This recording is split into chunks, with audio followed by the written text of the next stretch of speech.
ಸೃಷ್ಟಿಸ್ಥಿತ್ಯಪ್ಯಯೇಹಾನಿಯತ್ ದೃಶಿತಮೋ ಬಂಧಮೋಕ್ಷಾಶ್ಚ ಯಸ್ಮಾತ್ ಅಸ್ಯ ಶ್ರೀ ಬ್ರಹ್ಮರುದ್ರ ಪ್ರಭೃತಿ ಸುರನರದ್ವೀಷಶತ್ರುತ್ಮಕಸ್ಯ ವಿಷ್ಣೋರ್ವ್ಯಸ್ತಾ ಸಮಸ್ತಾ ಸಕಲಗುಣನಿಧಿ ಸರ್ವದೋಷವ್ಯಪೇತಃ ಪೂರ್ಣಾನಂದಾವ್ಯಯೋ ಯೋ ಗುರುರಪಿ ಪರಮಶ್ಚಿಂತಯೇತಂ ಮಹಂತಂ ವಂದೇ ವಿಷ್ಣುಂ ನಮಾಮಿ ಶ್ರಿಯಮತ ಚ ಭುವಂ ಬ್ರಹ್ಮವಾಯೂ ಚ ವಂದೇ ಗಾಯತ್ರೀಂ ಭಾರತೀಂ ತಾಂ ಅಪಿ ಗರುಡಮನಂತಂ ಭಜೆ ರುದ್ರದೇವಂ ದೇವೀಂ ವಂದೇ ಸುಪರ್ಣೀಂ ಅಹಿಪತಿದಯಿತಾಂ ವಾರುಣೀಂ ಅಪ್ಯುಮಾಂತಾಂ ಇಂದ್ರಾದೀನ್ ಕಾಮಮುಖ್ಯಾನ್ ಅಪಿ ಸಕಲಸುರಾನ್ ತದ್ಗುರುನ್ ಮದ್ಗುರುಂಶ್ಚ ನೌಮಿನ್ಯಾಯ ಸುಧಾಧಿಕೃಜ್ಯೆ ಮುನೀನ್ ಶ್ರೀಪಾದರಟ್ಸನ್ಮಣೀನ್ ವ್ಯಾಸಾರ್ಯಾನ್ ವಿವಿಧಾಗಮಾಬ್ಧಿವಿಹರಾನ್ ಶ್ರೀವಾದಿರಾಜಾನಪಿ ವಂದೇ ಹಂಸವರಾನ್ ರಘುತ್ತಮಗುರುನ್ ವೈದಗ್ಧ್ಯವಾರಾಂ ನಿಧೀನ್ ಶ್ರೀ ಸತ್ಯವ್ರತ ರಾಘವೇಂದ್ರ ಮುನಿಪಾನ್ ಸದ್ಬೋಧಸಧ್ಯಾನಪಾನ್ ಶುಭಾನ್ ಧ್ಯಾಯಂತಿ ಯೇ ಕಾಮಾನ್ ಗುರುದೇವ ಪ್ರಸಾದಜಾನ್ ಇತರಾನ್ ಆಪ್ತಪಾಪೋತ್ಥಾನ್ ತೇಷಾಂ ವಿದ್ಯಾ ಫಲಿಷ್ಯತಿ ನಮೋಸ್ತು ತಾತ್ವಿಕಾ ದೇವಾಃ ವಿಷ್ಣುಭಕ್ತಿಪರಾಯಣಾಃ ಧರ್ಮಮಾರ್ಗೇ ಪ್ರೇರಯಂತು ಭವಂತಃ ಸರ್ವ ಏವ ಹಿ ಸ್ವಸ್ತ್ಯಸ್ತು ಸತಾಮಖಿಲ ಸನ್ಮಂಗಲಾನಿ ಭವಂತು ಶ್ಲೋಕೈಕಶ್ರವಣಪಠನಮಾತ್ರೇಣ ಕಥಾಭಕ್ತುಶ್ಚ ಶ್ರೋತॄಣಂ ನಿಖಿಲಕಲಿಕೃತಕಲ್ಮಷಾಪನೋದನಪಟುತರೆ ಧರ್ಮಾದ್ಯಖಿಲಪುರುಷಾರ್ಥಸಾಧನೀಭೂತೆ ಶ್ರೀಮದ್ಭಾಗವತೆ ದ್ವಾದಶಸ್ಕಂದೆ ಕಿಂಚಿತ್ ಕಥಾ ಪ್ರಮೇಯಾನುವಾದ ಹರಿ ಓಂ. ಪ್ರಳಯ ಅದರ ಬಗ್ಗೆ ವಿಚಾರವನ್ನು ಹೇಳ್ತಾರೆ. ಪ್ರಳಯ ಚತುರ್ವಿಧ, 4 ವಿಧವಾದಂತಹ ಪ್ರಳಯ. ಒಂದು ನಿತ್ಯ ಪ್ರಳಯ ಅಂತ. ನಿತ್ಯ ಪ್ರಳಯ ಅಂದರೆ ಏನು? ನಿತ್ಯವೂ ಪ್ರಳಯ, ನಿತ್ಯ ಪ್ರಳಯ. ಜಗತ್ತಿನೊಳಗೆ ಹುಟ್ಟೋರಿದ್ದಾರೆ, ಸಾಯೋರಿದ್ದಾರೆ, ಹುಟ್ಟುತ್ತಾರೆ, ಸಾಯ್ತಾರೆ. ಆದ್ದರಿಂದ ಜಗತ್ತಿನೊಳಗೆ ಜಾಗ ಇದೆ.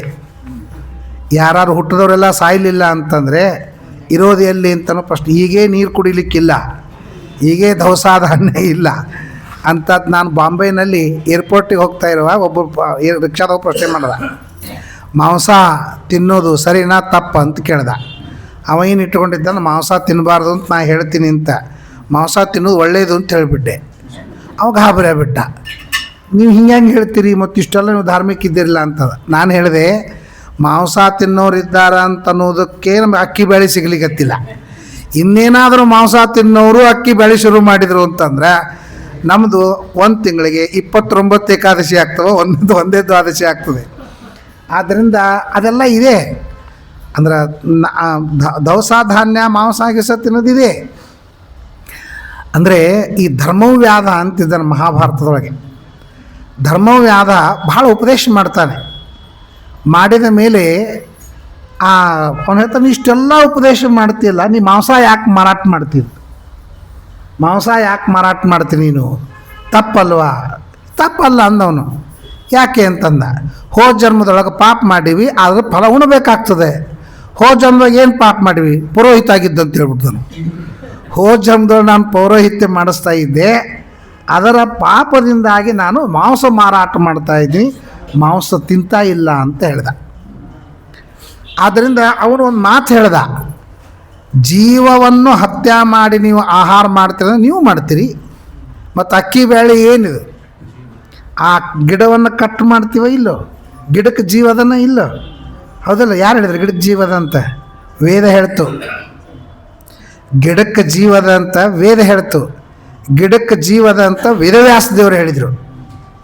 ವೇದವ್ಯಾಸ ದೇವರು ಹೇಳ್ತಾರೆ ಮಹಾಭಾರತದೊಳಗೆ, ಕಣ್ವ ಋಷಿಗಳು ತಪಸ್ಸು ಮಾಡ್ತಾ ಇರುವಾಗ ಕಣ್ವ ಋಷಿಗಳ ಮೇಲೆ ಹುತ್ತು ಬೆಳೆದು ಒಂದು ಬಿದಿರಿನ ಗಿಡ ಬೆಳೀತದೆ. ಬ್ರಹ್ಮದೇವರಿಗೆ ಸಮಸ್ಯೆ ಏನು ಅಂದರೆ, ಗಿಡ ಕಟ್ ಮಾಡೋದೊರ್ತು ಕಣ್ವ ಋಷಿಗಳಿಗೆ ವರ ಕೊಡೋ ಹಂಗಿಲ್ಲ. ಅದಕ್ಕೆ ಅವ್ರು ವಿಚಾರ ಮಾಡಿದರು, ಗಿಡವನ್ನು ಕಟ್ ಮಾಡಿದರೆ ಜೀವ ಹತ್ಯೆ ಆಗ್ತದೆ ಅಂತ ಬ್ರಹ್ಮದೇವರು ಗಿಡಕ್ಕೆ ಜೀವ ಅದ ಅಂತದನ್ನು ವೇದವ್ಯಾಸ ದೇವರು ಮಹಾಭಾರತದಲ್ಲಿ ಹೇಳ್ತಾರೆ. ಗಿಡಕ್ಕೆ ಜೀವಿದೆ, ಜೀವ ಹತ್ಯೆ ಆಗ್ತದಲ್ಲ ಅಂದಾಗ, ಜೀವ ಹತ್ಯೆ ಆದರೂ ಕೂಡ ಜಗತ್ತಿಗೆ ಒಳ್ಳೆಯದಾಗಬೇಕು ಅಂತನ್ನೋದಕ್ಕಾಗಿ ಆ ಬಿದಿರಿನ ಗಿಡ ಕಟ್ ಮಾಡ್ತಾರೆ. ಕಟ್ ಮಾಡಿ 3 ಧನಸ್ಸನ್ನು ಮಾಡ್ತಾರೆ. ಒಂದು ಶಾರಂಗ ಧನಸ್ಸು ವಿಷ್ಣುವಿಗೆ ಕೊಡ್ತಾರೆ, ಶಾರ್ಂಗಪಾಣಿ ಅಂತ ದೇವ್ರಿಗೆ ಹೆಸರು. ಒಂದು ಪಿನಾಕ ಅಂತ ಧನಸ್ಸು, ಅದನ್ನು ರುದ್ರದೇವರಿಗೆ ಕೊಡ್ತಾರೆ, ಅವನು ಪಿನಾಕಿ ಅಂತ ಆಗ್ತಾನೆ. ಇನ್ನೊಂದು ಗಾಂಡೀವ ಧನಸ್ಸು, ಅದನ್ನು ಚಂದ್ರನಿಗೆ ಕೊಡ್ತಾನೆ, ಕ್ರಮೇಣ ಅರ್ಜುನ ಕೈಯಲ್ಲಿ ಬರ್ತದೆ. ಈ 3 ಧನುಸ್ಸನ್ನು ಮಾಡಿ ಜಗತ್ತಿಗೆ ಉಪಕಾರವನ್ನು ಮಾಡ್ತಾರೆ ಅಂತ ಇದು. ಇನ್ನು ಶ್ರೀಮದಾಚಾರ್ಯರು ಜೀವದ ಅಂತ ಹೇಳ್ಯಾರ. ಗಿಡಗಳಿಗೆ ಉತ್ತ ಸ್ರೋತಸ ಅಂತ ಕರೀತಾರೆ. ನೀವು 3ನೇ ಸ್ಕಂದದಲ್ಲಿ ಭಾಗವತದೊಳಗೆ ಕೇಳಿರ್ತೀರಿ. ಉತ್ತ ಸ್ರೋತಸ. ಉತ್ತ ಸ್ರೋತಸ ಅಂದರೆ ಏನು? ಗಿಡಗಳನ್ನು ಕಟ್ ಮಾಡಿದ ಕೂಡಲೇ ಅದರೊಳಗಿದ್ದಂತಹ ಜೀವ ಡೈರೆಕ್ಟ್ ಸ್ವರ್ಗಕ್ಕೆ ಹೋಗ್ತದೆ, ನರಕಕ್ಕೆ ಹೋಗೋದಿಲ್ಲ. ಯಾಕೆ ಹೋಗೋದಿಲ್ಲ ಅಂದರೆ ಪರೋಪಕಾರ ಮಾಡ್ತದೆ. ಯಾರು ಪರೋಪಕಾರವನ್ನು ಮಾಡ್ತಾರೆ ಅವರಿಗೆ ಸ್ವರ್ಗ ಆಗ್ತದೆ. ನಿತ್ಯ ಪೂಜೆ ಮಾಡೋಣದ್ರಿಂದ ನರಕ ಆಗೋದಿಲ್ಲ, ಪರೋಪಕಾರ ಮಾಡೋದ್ರಿಂದ ಸ್ವರ್ಗ ಆಗ್ತದೆ. ಯಾಕಂದರೆ ಗಿಡ ಎಷ್ಟು ಪರೋಪಕಾರ ಮಾಡ್ತದೆ ಅಂದರೆ ತಾನು ಬಿಸಿಲು ಅನುಭವಿಸಿ ನಮಗೆ ನೆರಳು ಕೊಡ್ತದೆ. ಆಮೇಲೆ ನಾವು ಹಣ್ಣು ಕಿತ್ತುಕೊಂಡು ತಿಂತೀವಿ. ಆ ಗಿಡ ಮಾತ್ರ ಒಂದು ಹಣ್ಣು ನನಗೆ ಬೇಕು ಅಂತ ಅನ್ನೋದಿಲ್ಲ. ನಾವು ಆರಿಸಾರಿಸಿ ಕಿತ್ತುತ್ತಿರ್ತೀವಿ. ಗಿಡ ಎಂದೂ ಹೇಳೋದಿಲ್ಲ ನನಗೊಂದು 4 ಗಿಡಪ್ಪ ಎಲ್ಲ ಕಿತ್ತು ಗೊತ್ತಿಲ್ಲ ಅಂತ ಒಂದು ದಿವಸ ಮಾತಾಡೋಂಗಿಲ್ಲ. ಹೀಗಾಗಿ ಗಿಡಕ್ಕೆ ಸ್ವರ್ಗ, ನಮಗೆ ಸ್ವರ್ಗ ಇಲ್ಲ. ಯಾಕೆ ನಾವು 2ನೇ ಪಂಕ್ತಿಗೆ ಇಟ್ಕೊಂಡು 1ನೇ ಪಂಕ್ತಿ ಬಡಿಸ್ತೀವಿ. ಹೀಗಾಗಿ ನಮಗೆ ಸ್ವರ್ಗ ಪರ್ಗ ಸಂಬಂಧ. ಯಾಕೆ ನಮ್ಮ ಸ್ವಾರ್ಥ ಮೊದಲ, ಪರಾರ್ಥ ಆಮೇಲೆ. ಅದು ಕೇವಲ ಪರಾರ್ಥ. ಪರೋಪಕಾರಾಯ ಫಲಂತಿ ವೃಕ್ಷ, ಪರೋಪಕಾರಾಯ ದುಹಂತಿ ಗಾವಃ, ಪರೋಪಕಾರಾಯ ವಹಂತಿ ನದ್ಯ, ಪರೋಪಕಾರಾಯ ಸತಂ ವಿಭೂತಯ ಅಂತ. ಕೇವಲ ಪರೋಪಕಾರವನ್ನು ಮಾಡತಕ್ಕಂತಹ ವಸ್ತುಗಳು ಇವು. ಅದಕ್ಕೆ ಗಿಡಗಳು ಉತ್ಸ್ರೋತಸ ಅಂತ ಅಲ್ಲೇನು ಹೇಳಿದರು? ಶ್ರೀಮದಾಚಾರ್ಯ ಭಾಗವತದೊಳಗೂ ಇದೆ. ಶ್ರೀಮದಾಚಾರ್ಯ ಹೇಳ್ತಾರೆ ಪರೋಪಕಾರ ಮಾಡ್ತಾರೆ, ಗಿಡಗಳಲ್ಲಿದ್ದ ಜೀವ ಸ್ವರ್ಗಕ್ಕೆ ಹೋಗ್ತದೆ ಅಂದರೆ ಶ್ರೀಮದಾಚಾರ್ಯರು ಕೂಡ ಗಿಡಕ್ಕೆ ಜೀವದ ಅಂತ ಹೇಳಿದ್ರು. ವೇದವ್ಯಾಸದೇವರು ಭಾಗವತದಲ್ಲಿ ಗಿಡಕ್ಕೆ ಜೀವದ ಅಂತಂದರು. ಅದೇ ವೇದವ್ಯಾಸದೇವರು ಮಹಾಭಾರತದಲ್ಲಿ ಕಣ್ಣು ಋಷಿಗಳ ಪ್ರಕರಣದಿಂದ ಗಿಡಕ್ಕೆ ಜೀವದ ಅಂತಂದರು. ಆದರೆ ಪ್ರಶಸ್ತಿ ತೊಗೊಂಡವರು ಯಾರು? ಜಗದೀಶ್ ಚಂದ್ರ ಬೋಸ. ಗಿಡಕ್ಕೆ ಜೀವದ ಅಂತ ಹೇಳಿದ್ದರಿಂದ ಪ್ರಶಸ್ತಿ ಯಾರಿಗೆ ಸಿಕ್ತು? ಯಾರಿಗೋ ಸಿಕ್ತು. ಯಾರೋ ದುಡ್ಡು ಎಲ್ಲಮ್ಮನ ಜಾತ್ರೆ. ಯಾರೋ ಕಂಡು ಹಿಡಿದವರು ಯಾರು? ಈ ಗುರುತ್ವಾಕರ್ಷಣೆ ಕಂಡು ಹಿಡಿದವ್ರು ಯಾರು? 1.5 ಇವನಕ್ಕಿಂತ ನ್ಯೂಟನ್ಗಿಂತ 1,500,000 ವರ್ಷಗಳ ಹಿಂದೆ ಕಣ್ಣು ಋಷಿಗಳು ಕಂಡುಹಿಡಿದ್ರು.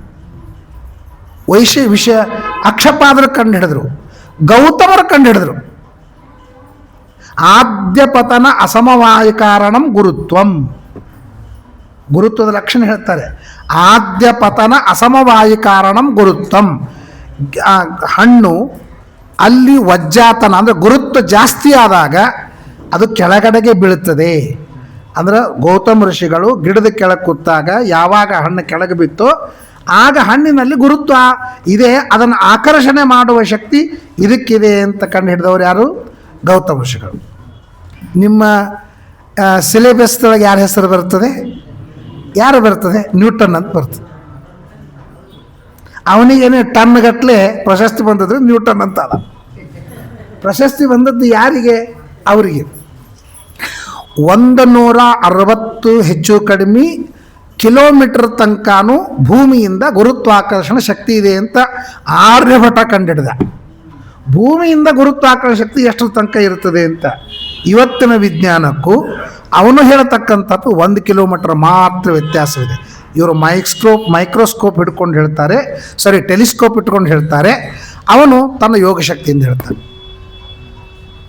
ಭೂಮಿಯ ಸುತ್ತಲೂ ಉಪಗ್ರಹ ಇದೆ ಅಂತ ಕಂಡು ಹಿಡಿದವರು ಯಾರು? ಆರ್ಯಭಟ. ಅವನು 20-30 ಉಪಗ್ರಹಗಳವ ಅಂತ ಹೇಳ್ತಾನೆ. ಇವರು ಹಿಡಿದದ್ದು ಚಂದ್ರ ಒಬ್ಬನೇ ಅಂತ ಹೇಳ್ತಾನೆ. ಗ್ರಹಣ ಕಾಲದಲ್ಲಿ ಚಂದ್ರನ ಮಧ್ಯದಲ್ಲಿ ಭೂಮಿ ಅಡ್ಡ ಬರ್ತದೆ ಅಂತ ಹೇಳಿದವರು ಯಾರು? ಆರ್ಯಭಟ. ಆರ್ಯಭಟ ಹೇಳ್ತಾನೆ ಭೂಮಿ ಮಧ್ಯದಲ್ಲಿ ಬಂದದ್ದಕ್ಕೆ ಗ್ರಹಣವಾಗ್ತದೆ ಅಂತ ಆರ್ಯಭಟ ಹೇಳ್ತಾನೆ. ಭೂಮಿ ತನ್ನ ಸುತ್ತು ತಿರುಗ್ತದೆ ಅಂತ ಆರ್ಯಭಟ ಹೇಳ್ತಾನೆ. ಇವ್ರು ಯಾರು ಕಂಡು ಹಿಡಿದಾರೆ ನೋಡ್ರಿ, ಇವ್ರಕ್ಕಿಂತ 800, 1000, 1,500 ವರ್ಷದ ಹಿಂದೆ ಕಂಡು ಹಿಡಿದವರು ಇವರು. ನಮ್ಮ ಭಾರತದ ಮೇಲೆ ದೇಶ ಎಷ್ಟದ ಅಂದರೆ ಇದ್ರ ಮೇಲೂ ನಮ್ಮ ವಿಜ್ಞಾನಕ್ಕೆ ನಿಮಗೆ ಅಕ್ಷರಶಃ ಹೇಳ್ತೀನಿ, ನರಹರಿ ತೀರ್ಥರು ಬರೆದಂತಹ ವೇದದ ವ್ಯಾಖ್ಯಾನ ಜರ್ಮನಿಯೊಳಗೆ ಸಿಕ್ತು, ನಮ್ಮ ದೇಶದವ್ರು ಸಿಗಲಿಲ್ಲ. ಅವರು ನಮ್ಮ ವೇದಗಳನ್ನು ಕದ್ದು ಒಯ್ದು ಅದರದ್ದೆಲ್ಲ ಕಂಡು ಹಿಡಿದು ಅಥರ್ವಣ ವೇದದೊಳಗೆ ವಿಮಾನ ಹೆಂಗೆ ತಯಾರು ಮಾಡಬೇಕು, ಹಡಗು ಹೆಂಗೆ ತಯಾರು ಮಾಡಬೇಕು ಅಂತ ಅನ್ನೋದೆಲ್ಲ ಹೇಳಿದ್ದದ ಅದನ್ನೆಲ್ಲ ಓದಿ ಅವರು ಕಂಡು ಹಿಡಿದು ಅದನ್ನು ತಮ್ಮ ಇಂಗ್ಲೀಷ್ದೊಳಗೆ ಕೊಟ್ಟರು. ಎಂಥ ಮೋಸ ನೋಡ್ರಿ. ಇಷ್ಟಾಗಿ ನಮ್ಮವರಿಗೆ ಕಂಡು ಹಿಡ್ಲಿಕ್ಕೆ ಆಗೋದಿಲ್ಲ. ಈ ಹೊಸ ಸಿಲೆಬಸ್ ಮಾಡ್ತಾ ಇರುವಾಗ ಮಣ್ಣೂರೊಳಗೆ ನಾನಿದ್ದಾಗ ಬಂದಿದ್ದರು. ಬಂದು ನಾವು ಹಿಂಗೆ ಹೊಸ ಸಿಲೆಬಸ್ ಮಾಡ್ಲಿಕ್ಕತ್ತೀವಿ, ಯಾವ್ಯಾವ ಋಷಿಗಳು ಏನೇನು ಕಂಡು ಹಿಡ್ದಾರಂತ ಮುಂದೆ ನಿಮ್ಗೆ ಸಾಧ್ಯ ಆದ್ರೆ ನೋಡ್ರಿ ಅಂತಂದಿದ್ರು.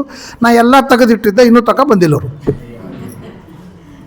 ನಮ್ಮ ದೇಶದ ಹಣೆ ಬರ ಗುರುತ್ವ ಅಂದ್ರೆ ಆರ್ಯಭಟ್ಟ ಅಂತ ಅನ್ನೋ ಶಕ್ತಿ ನೋಡ್ರಿ ಹೆಂಗೆ ಎಣಿಸ್ತಿದ್ರು ಗೊತ್ತೇನೋ. ಒಂದು ಕೂಡಿದರೆ 2, 1 2 ಕೂಡಿದರೆ 3, 3 1 ಕೂಡಿದರೆ 4, 4 1 ಕೂಡಿದರೆ 5, ಹಿಂಗೆ 9 ತನಕ ಆಗ್ತಿತ್ತು.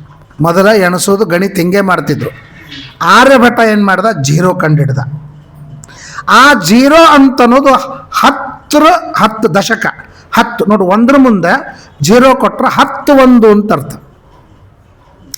ಆ 10 ಮುಂದೆ 1 0 ಕೊಟ್ರೆ 110 ಅಂತ ಅರ್ಥ, ಅಂದ್ರೆ 100 ಅಂತ ಅರ್ಥ. 100 ಮುಂದೆ 1 0 ಕೊಟ್ರೆ 100 10 100 10 100 10 ಒಟ್ಟಿಗೆ 10 1 0ಕ್ಕೆ 10 ಅಂತ ಅರ್ಥ.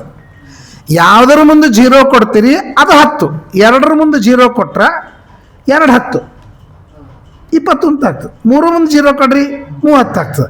ಅದರ ಮುಂದೆ 0 30 10 ಒಟ್ಟಿಗೆ 1 0ಕ್ಕೆ 10 ಅಂತ ಮಾಡ್ದ. ಎಷ್ಟು ಸರಳ ಆಯ್ತದು. 1 0 ಕೊಟ್ರೆ ಇಲ್ಲ 100, ನೀವು 1 2 3 ಮೇಲೆ 100 ತನಕ ಎಣಿಸ್ರಿ, ಭಾಳ ಕಷ್ಟ ಆಗ್ತಿತ್ತು. 1 0ದಿಂದ ಎಷ್ಟು ದೊಡ್ಡದಾಯ್ತು.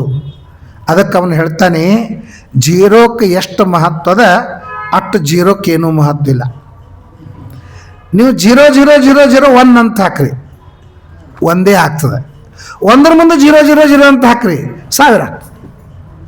ಸೊ ನಂಬರ್ ಇದ್ರೆ ಮಾತ್ರ 0ಕ್ಕೆ ಮಹತ್ವನೇ ಹೊರತು ನಂಬರ್ ಇಲ್ಲದೆ ಇದ್ರೆ 0ಕ್ಕೆ ಮಹತ್ವ ಇಲ್ಲ. ಹಂಗೆ ನಂಬರ್ ಅಂತನ್ನೋದು ಆರೋಗ್ಯ, ಉಳಿದೆಲ್ಲ 0 ಇದ್ದಂಗೆ. ಆರೋಗ್ಯ ಅಂತನ್ನುವ ನಂಬರ್ ಇದ್ರೆ ಮಾತ್ರ ಉಳಿದಕ್ಕೆಲ್ಲ ಕಿಮ್ಮತ್ತಿದೆ. ಆರೋಗ್ಯ ಅಂತ ನಂಬರ್ ಇಲ್ಲ ಅಂದ್ರೆ ಬರೀ 0 ಇದ್ದಂಗೆ ಏನು ಕಿಮ್ಮತ್ತಿಲ್ಲ ಅಂತ. ಇಷ್ಟೆಲ್ಲ ಕಂಡು ಹಿಡಿದವರು ಇದ್ದಾರೆ. ಜೀವಕ್ಕಿದೆಲ್ಲ ಇದೆ ಅಂತೆ. ಹಾಗೆ ನಿತ್ಯ ಸೃಷ್ಟಿ, ನಿತ್ಯವೂ ಹುಟ್ಟುತ್ತವೆ, ನಿತ್ಯವೂ ಸಾಯ್ತದೆ.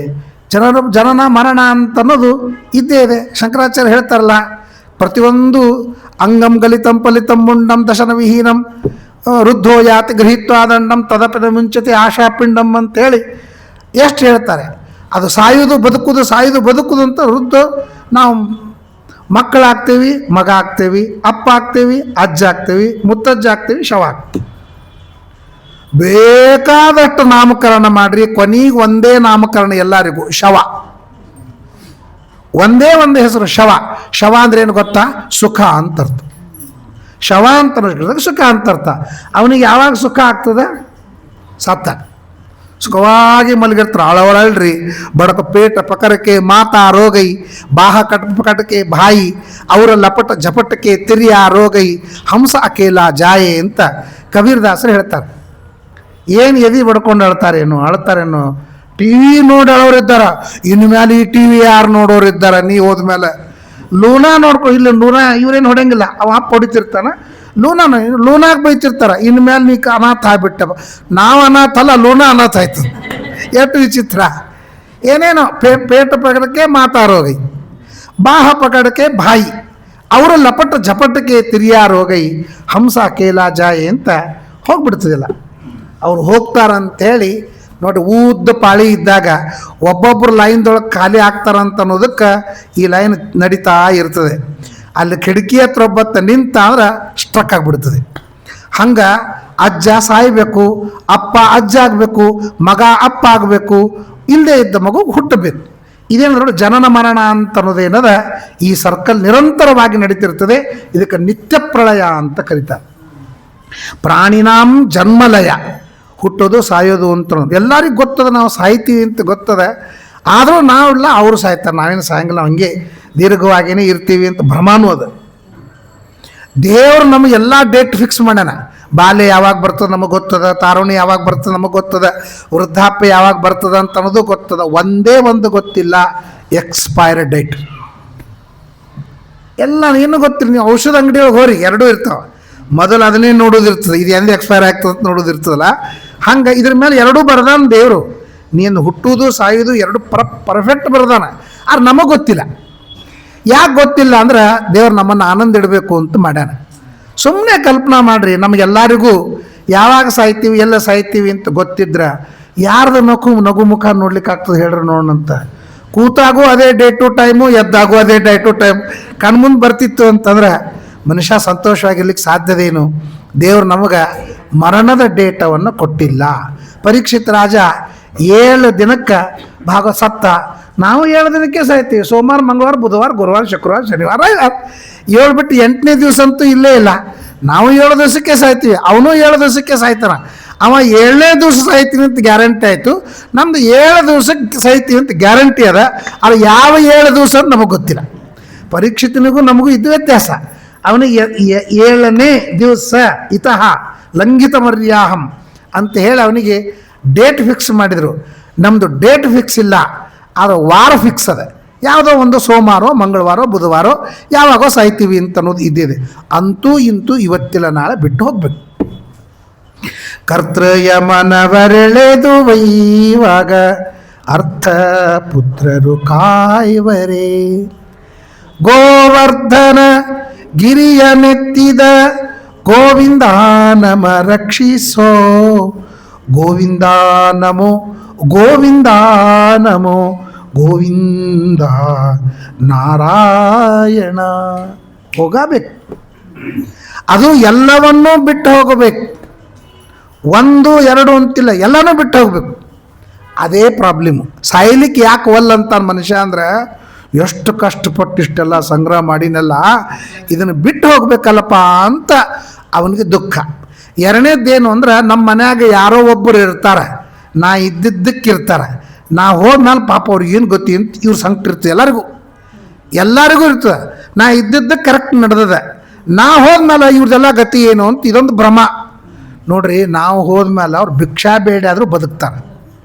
ವಿನಾಕಾರಣ ನಾ ಇಲ್ಲದೆ ಇದ್ರು ಗತಿ ಇಲ್ಲ ಅಂತನೋ ಹಂಗೆ ಒಂದು ಭ್ರಮ ಇರ್ತಾರೆ. ಆ ಭ್ರಮಕ್ಕೆ ಮನುಷ್ಯ ಸಾಯ್ಲಿಕ್ಕೆ ವಲ್ಲ ಅಂತಂತಾನ ಅಂತ ಯಾದವಾರ್ಯರು ವ್ಯಾಖ್ಯಾನವನ್ನು ಮಾಡ್ತಾರೆ. ಮರಣಕ್ಕೆ ಯಾಕೆ ಅಂಜುತ್ತಾರೆ ಅಂತ ಅನ್ನೋದಕ್ಕಾಗಿ. ಹಿಂಗೆ ಜನನ ಮತ್ತು ಮರಣ ಅಂತ ಅನ್ನೋದೇನಿದೆ ಅದಕ್ಕೆ ಹಿಂದನೇಕ ಯೋನಿಗಳಲ್ಲಿ ಬಂದು ನೊಂದೇನಯ್ಯ ಇಂದು ಭವದ ಬಂಧ ಬಿಡಿಸೋ ತಂದೆ ಗೋವಿಂದ. ಅನೇಕ ಜನ್ಮಗಳಂತಾರೆ. ಎಷ್ಟು ಜನ್ಮ? ವಿಜಯದಾಸರು ಹೇಳ್ತಾರೆ. ಎಷ್ಟು ಜನ್ಮ ಅಂದರೆ ಕೂಸು ತಾಯಿಯ ಎದೆಹಾಲನ್ನು ಕುಡಿತಾ ಇರುವಾಗ ಅದರ ತುಟಿಯ ಅಂಚದಿಂದ ಏನು ಹಾಲಿನ ಹನಿ ಬೀಳ್ತದೆ ಆ ಹನಿ ಸಮುದ್ರ ಆಗುವಷ್ಟು ಜನ್ಮವನ್ನು ನಾವು ತಾಳಿ ಬಂದಿದ್ದೇವೆ ಅಂತ ಹೇಳ್ತಾರೆ. ಅಂದರೆ ಎಷ್ಟು ಜನ್ಮ ಆಗಲಿಕ್ಕಿಲ್ಲ.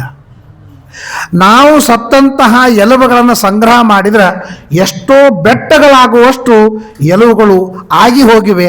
ಅಷ್ಟು ನಾವು ಜನ್ಮವನ್ನು ತಾಳಿದ್ದೇವೆ. ದೇವರು ನಮಗೆ ಅನುಗ್ರಹ ಮಾಡಿದ್ದೇನು ಅಂದ್ರೆ ಯಾವಾಗ ಸಾಯ್ತೀವಿ ಅಂತ ಗೊತ್ತಿಲ್ಲ, ಹಿಂದೆ ಏನು ಇದ್ದೀವಿ ಅಂತ ಗೊತ್ತಿಲ್ಲ.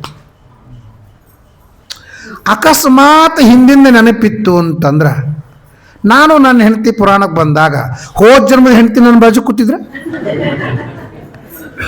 ಹೆಂಗಿರ್ತದೆ ಪದ್ಧತಿ? ಅವಳಿಗೂ ನಾ ಹಿಂದೇನಿದ್ದೆ ಅಂತ ಗೊತ್ತದ, ನನಗೂ ಹಿಂದೇನಿದ್ದೆ ಅಂತ ಗೊತ್ತದ ಅಂತಂದ್ರೆ ಅವಳು ಮೊದಲೇದ್ದೇ ಬಾರಿಸ್ತಾಳೆ, ಯಾರ ಜೊತೆ ಬಂದಿರಿ ಅಂತಂತಾಳೆ. ಸೊ ಹಿಂದೆ ನಮಗೆ ಗೊತ್ತಿಲ್ಲ, ಯಾರು ಏನಿದ್ದಾರೆ ಗೊತ್ತಿಲ್ಲ. ಯಾರು ನಮ್ಮ ಜೊತೆ ಹಿಂದಿನ ಜನ್ಮದೊಳಗೆ ಅಕ್ಕ, ತಂಗಿ, ಅಣ್ಣ, ತಮ್ಮ, ಮಾಮ, ಮಾಮಿ ಏನಾಗ್ಯಾರೋ ಗೊತ್ತಿಲ್ಲ. ಅವರೆಲ್ಲರೂ ಬಂದಿರ್ತಾರೆ, ನಮಗೆ ಗೊತ್ತಿಲ್ಲ ಅಂತ. ಇದ್ದ ಜನ್ಮದ ಅಭಿಮಾನನೇ ತಡ್ಕೊಳ್ಳಿಕ್ಕಾಗಲ್ತಾಗ್ಯದ. ಇನ್ನು ಹೋದ ಜನ್ಮದ್ದು ಫ್ಯಾಮಿಲಿ ನಮಗೆ ಗೊತ್ತಿತ್ತು ಅಂತಂದ್ರೆ ಇವ ಈ ಮನೆಗಿಂತ ಆ ಮನೆಗೆ ಹೆಚ್ಚಿದ್ದು ಬಿಡ್ತಾನೆ. ಅದನ್ನು ದೇವರು ಏನು ಮಾಡಿದ್ದಾರೆ, ಅದಕ್ಕೆ ಮೃತಿ ಅಂತ ಶಬ್ದಕ್ಕೆ ಮಾ ಅಂದರೆ ಅಭಿಮಾನ, ರಥ ಅಂದರೆ ಹೋಗ್ತದೆ. ರಥ ಮೃತ. ಅವನು ಮೃತನಾದ ಅಂದ್ರೇನು? ಹಿಂದಿನ ಜನ್ಮದ ಅಭಿಮಾನವು ರಥ ಹೋಯ್ತು, ಆದ್ದರಿಂದ ಮೃತ. ಇನ್ನೊಂದು ಅರ್ಥ ಏನು? ರಥ ಅಂದ್ರೆ ಹೊಂದುವುದು. ಅಂದ್ರೆ ಮುಂದಿನ ಜನ್ಮದ ದೇಹ, ಅದಕ್ಕೆ ಸಂಬಂಧಪಟ್ಟವ್ರ ಮೇಲೆ ಅಭಿಮಾನವನ್ನು ಹೊಂದುತ್ತಾನೆ ಅಂತರೋದಕ್ಕೆ ಮೃತ ಅಂತ ವಸುದೇವ ಕಂಸನಿಗೆ ಉಪದೇಶ ಮಾಡ್ತಾ ಇರುವಾಗ ಮೃತಿ ಅಂತ ಶಬ್ದಕ್ಕೆ ಈ ಅರ್ಥ ಬರೀತಾರೆ. ಅಭಿಮಾನ ಹಿಂದಿನ ಜನ್ಮದ್ದೆಲ್ಲ ಹೋಗ್ತದೆ, ಮುಂದಿನ ಜನ್ಮ ಅನ್ಕೋತ ಬರ್ತಾನೆ ಅಂತರದೆ. ಇದು ಜನ್ಮ ಮತ್ತು ಮರಣ, ಇದು ನಿತ್ಯ ಇರುತ್ತದೆ. ಇದಕ್ಕೆ ನಿತ್ಯ ಪ್ರಳಯ ಅಂತ ಕರೀತಾರೆ. ಆಮೇಲೆ ನೈಮಿತ್ತಿಕ ಪ್ರಳಯ ಅಂದರೆ ಏನು ಅಂದರೆ 71 ಮಹಾಯುಗ ಅಂದರೆ ಒಂದು ಮನ್ವಂತರ. ಕೃತಯುಗ, ತ್ರೇತಾಯುಗ, ದ್ವಾಪರಯುಗ, ಕಲಿಯುಗ ಅಂದರೆ ಇದು ಒಂದು ಮಹಾಯುಗ. 4 ಯುಗಗಳ ಕಳೆದ್ರೆ ಅದಕ್ಕೆ ಮಹಾಯುಗ. ಇಂತಹ ಮಹಾಯುಗ 71 ಕಳೆದ್ರೆ ಅದಕ್ಕೊಂದು ಮನ್ವಂತರ. ಅಂತಹ ಮನ್ವಂತರ 14 ಕಳೆದ್ರೆ ಬ್ರಹ್ಮದೇವರ ಒಂದು ಹಗಲು ಅಂತ. ತಾವತಿ ರಾತ್ರಿ ಮತ್ತು 14 ಮನ್ವಂತರ ರಾತ್ರಿ. ಅಂದ್ರೆ ರಾತ್ರಿ ಆಯಿತು ಅಂದರೆ ಬ್ರಹ್ಮದೇವ್ರು ಮಲ್ಕೋಬೇಕಲ್ಲ, ಅದಕ್ಕೆ ಬ್ರಹ್ಮದೇವ್ರು ಮಲ್ಕೋತಾರೆ. ಸತ್ಯಲೋಕದವರೆಗೂ ನೀರಿರ್ತದೆ. ಆಗ ಪರಮಾತ್ಮ ಶೇಷಶಾಹಿಯಾಗಿ ಮಲ್ಕೊಂಡಿರ್ತಾನೆ. ಪರಮಾತ್ಮನ ಆ ನಾಭಿಯಲ್ಲಿ ಕಮಲ ಬಂದಿರ್ತದೆ. ಕಮಲದ ಮೇಲೆ ಬ್ರಹ್ಮದೇವರು ಮಲ್ಕೋತಾರಂತ. ನೀರಿನ ಮೇಲೆ ಪರಮಾತ್ಮ ಮಲ್ಕೋತಾನೆ, ಅವನು ನಾರಾಯಣ. ಕಮಲದ ಮೇಲೆ ಮಲ್ಕೊಂಡಿರ್ತಾರೆ ಇವನು ಪದ್ಮಭೂ, ಪದ್ಮನಾಭ ಅಂತ ಹೆಸರು. ಅದಕ್ಕೆ ಈ ತಿರುವನಂತಪುರದೊಳಗೇನು ಪದ್ಮನಾಭ ಇದ್ದಾನೆ, ಅವನ ಬಗ್ಗೆ ವಾದರಾಜ ಸ್ವಾಮಿಗಳು ಭಾಳ ಚಂದ ವರ್ಣನೆ ಮಾಡಿದ್ದಾರೆ. ಯಾಕೆ ಮಲ್ಕೊಂಡಿಯಪ್ಪ ಅಂತ. ಅಲ್ಲಿ ಪದ್ಮನಾಭ ನೋಡ್ರಿ, ಪರಮಾತ್ಮ ಮಲ್ಕೊಂಡು 3 ಬಾಗಿಲವ. ಮೊದಲ ಮುಖದ ದರ್ಶನ ಒಂದು, ಮಧ್ಯ ದರ್ಶನ ಒಂದು, ಆ ಪಾದದ ದರ್ಶನ ಒಂದು, 3 ದರ್ಶನ ಇರ್ತಾವೆ. ಆ ಮಧ್ಯ ದರ್ಶನದೊಳಗೆ ನಾಭಿ ಬಂದದ, ನಾಭಿ ಮೇಲೆ ಕಮಲದ, ಕಮಲದ ಮೇಲೆ ಬ್ರಹ್ಮದೇವ್ರು ಕೂತ. ಅದನ್ನು ವಾದರಾಜ ಸ್ವಾಮಿಗಳು ವರ್ಣನೆ ಮಾಡ್ಯಾರ. ಯಾಕೆ ಮಲ್ಕೊಂಡು, ಯಾಕಂದ್ರೆ ಅವನಿಗೆ ಸಂಕಟ. ಎಷ್ಟು ಚಂದ ಪದ್ಮ ಬಂದದ, ನಾನು ಎದ್ದು ಹೋಗ್ಬಿಟ್ರಿ ಈ ಪದ್ಮ ಹಾಳಾಗ್ತದಪ್ಪ ಅಂತ ಮಲ್ಕೊಂಡಿದ್ದೀಯಾ, ಅಥವಾ ಪದ್ಮ ಹಾಳು ಹಾಕೊಳ್ಳಕ್ಕ ಪದ್ಮ ಬಿತ್ತೋರು ನಮ್ಮ ಮಗ ಬೀಳ್ತಾನ, ಮಗನ ಮೇಲೆ ಅಭಿಮಾನಕ್ಕೆ ನೀನು ಮಲ್ಕೊಂಡಿದ್ದೀಯಾ, ಅಥವಾ ಅಲ್ಲಿ ಅನಂತ ಅದು 14-15 ಸಲ ನೈವೇದ್ಯ ತೋರಿಸ್ತಾರೆ. ಹಿಂಗೆ ಕಂಡಾಪಟ್ಟಿ ತಿಂದವರಿಗೆ ಹೇಳಲಿಕ್ಕೆ ಆಗೋದಿಲ್ಲಲ್ಲ, ಹಂಗೆ ಸಿಕ್ಕಾಪಟ್ಟಿ ನೈವೇದ್ಯ ಆಗಿದ್ದಕ್ಕೆ ಮಲ್ಕೊಂಡಿದ್ದೀಯಾ ಅಂತ ವಾದರಾಜ ಸ್ವಾಮಿಗಳು ತೀರ್ಥ ಪ್ರಬಂಧರು ವರ್ಣನೆ ಮಾಡ್ತಾರೆ. ಹಾಗೆ ಅಲ್ಲಿ ಪದ್ಮದ ಮೇಲೆ ಬ್ರಹ್ಮದೇವರು ಮಲ್ಕೋತಾರೆ. ಮಲ್ಕೊಂಡ ಎಲ್ಲ ವೇದಾಭಿಮಾನಿ ದೇವತೆಗಳು ಹೊರಗೆ ಬರ್ತಾರೆ ಬ್ರಹ್ಮದೇವರ 4 ಮುಖದಿಂದ. ಆಗ ಹಯಗ್ರೀವಾಸುರ ಆ ವೇದಾಭಿಮಾನ ದೇವತೆಗಳನ್ನ ಅಪಹಾರ ಮಾಡ್ಕೊಂಡು ಹೋಗ್ತಾನೆ. ಆಗ ಪರಮಾತ್ಮ ಮತ್ಸ್ಯ ರೂಪವನ್ನು ತಾತ. ನಿಗಮವನ್ನು ತರಲು ಮತ್ಸ್ಯಾಕೃತಿಯ ತಾಳಿದೆ, ನಗವನೆತ್ತಿ ಕೂರ್ಮನೆಂಬ ಹೆಸರು ಧರಿಸಿದೆ. ನಿಗಮ ಅಂದರೆ ವೇದ. ಯಾವಾಗಲೂ ಭಗವಂತನನ್ನು ತಿಳಿಸ್ತಾ ಇದ್ದರಿಂದ ವೇದಕ್ಕೆ ನಿಗಮ ಅಂತ ಕರೀತಾರೆ. ಆ ನಿಗಮವನ್ನು ತರಲಿಕ್ಕಾಗಿ ಮತ್ಸ್ಯರೂಪವನ್ನು ತಾಳ್ತಾನೆ. ಹಯಗ್ರೀವಾಸುರನ್ನು ಕೊಂದು ವೇದಾಭಿಮಾನ ದೇವತೆಗಳನ್ನು ತರ್ತಾನೆ. ಅದೇ ಮತ್ಸ್ಯರೂಪಿಯಾದ ಪರಮಾತ್ಮನೇ ಸತ್ಯವ್ರತನಿಗೆ ಮತ್ಸ್ಯ ಪುರಾಣವನ್ನು ಉಪದೇಶ ಮಾಡ್ತಾನೆ. ಅದು 9ನೇ ಸ್ಕಂದದೊಳಗೆ ನೀವು ಕೇಳಿರ್ತೀರಿ.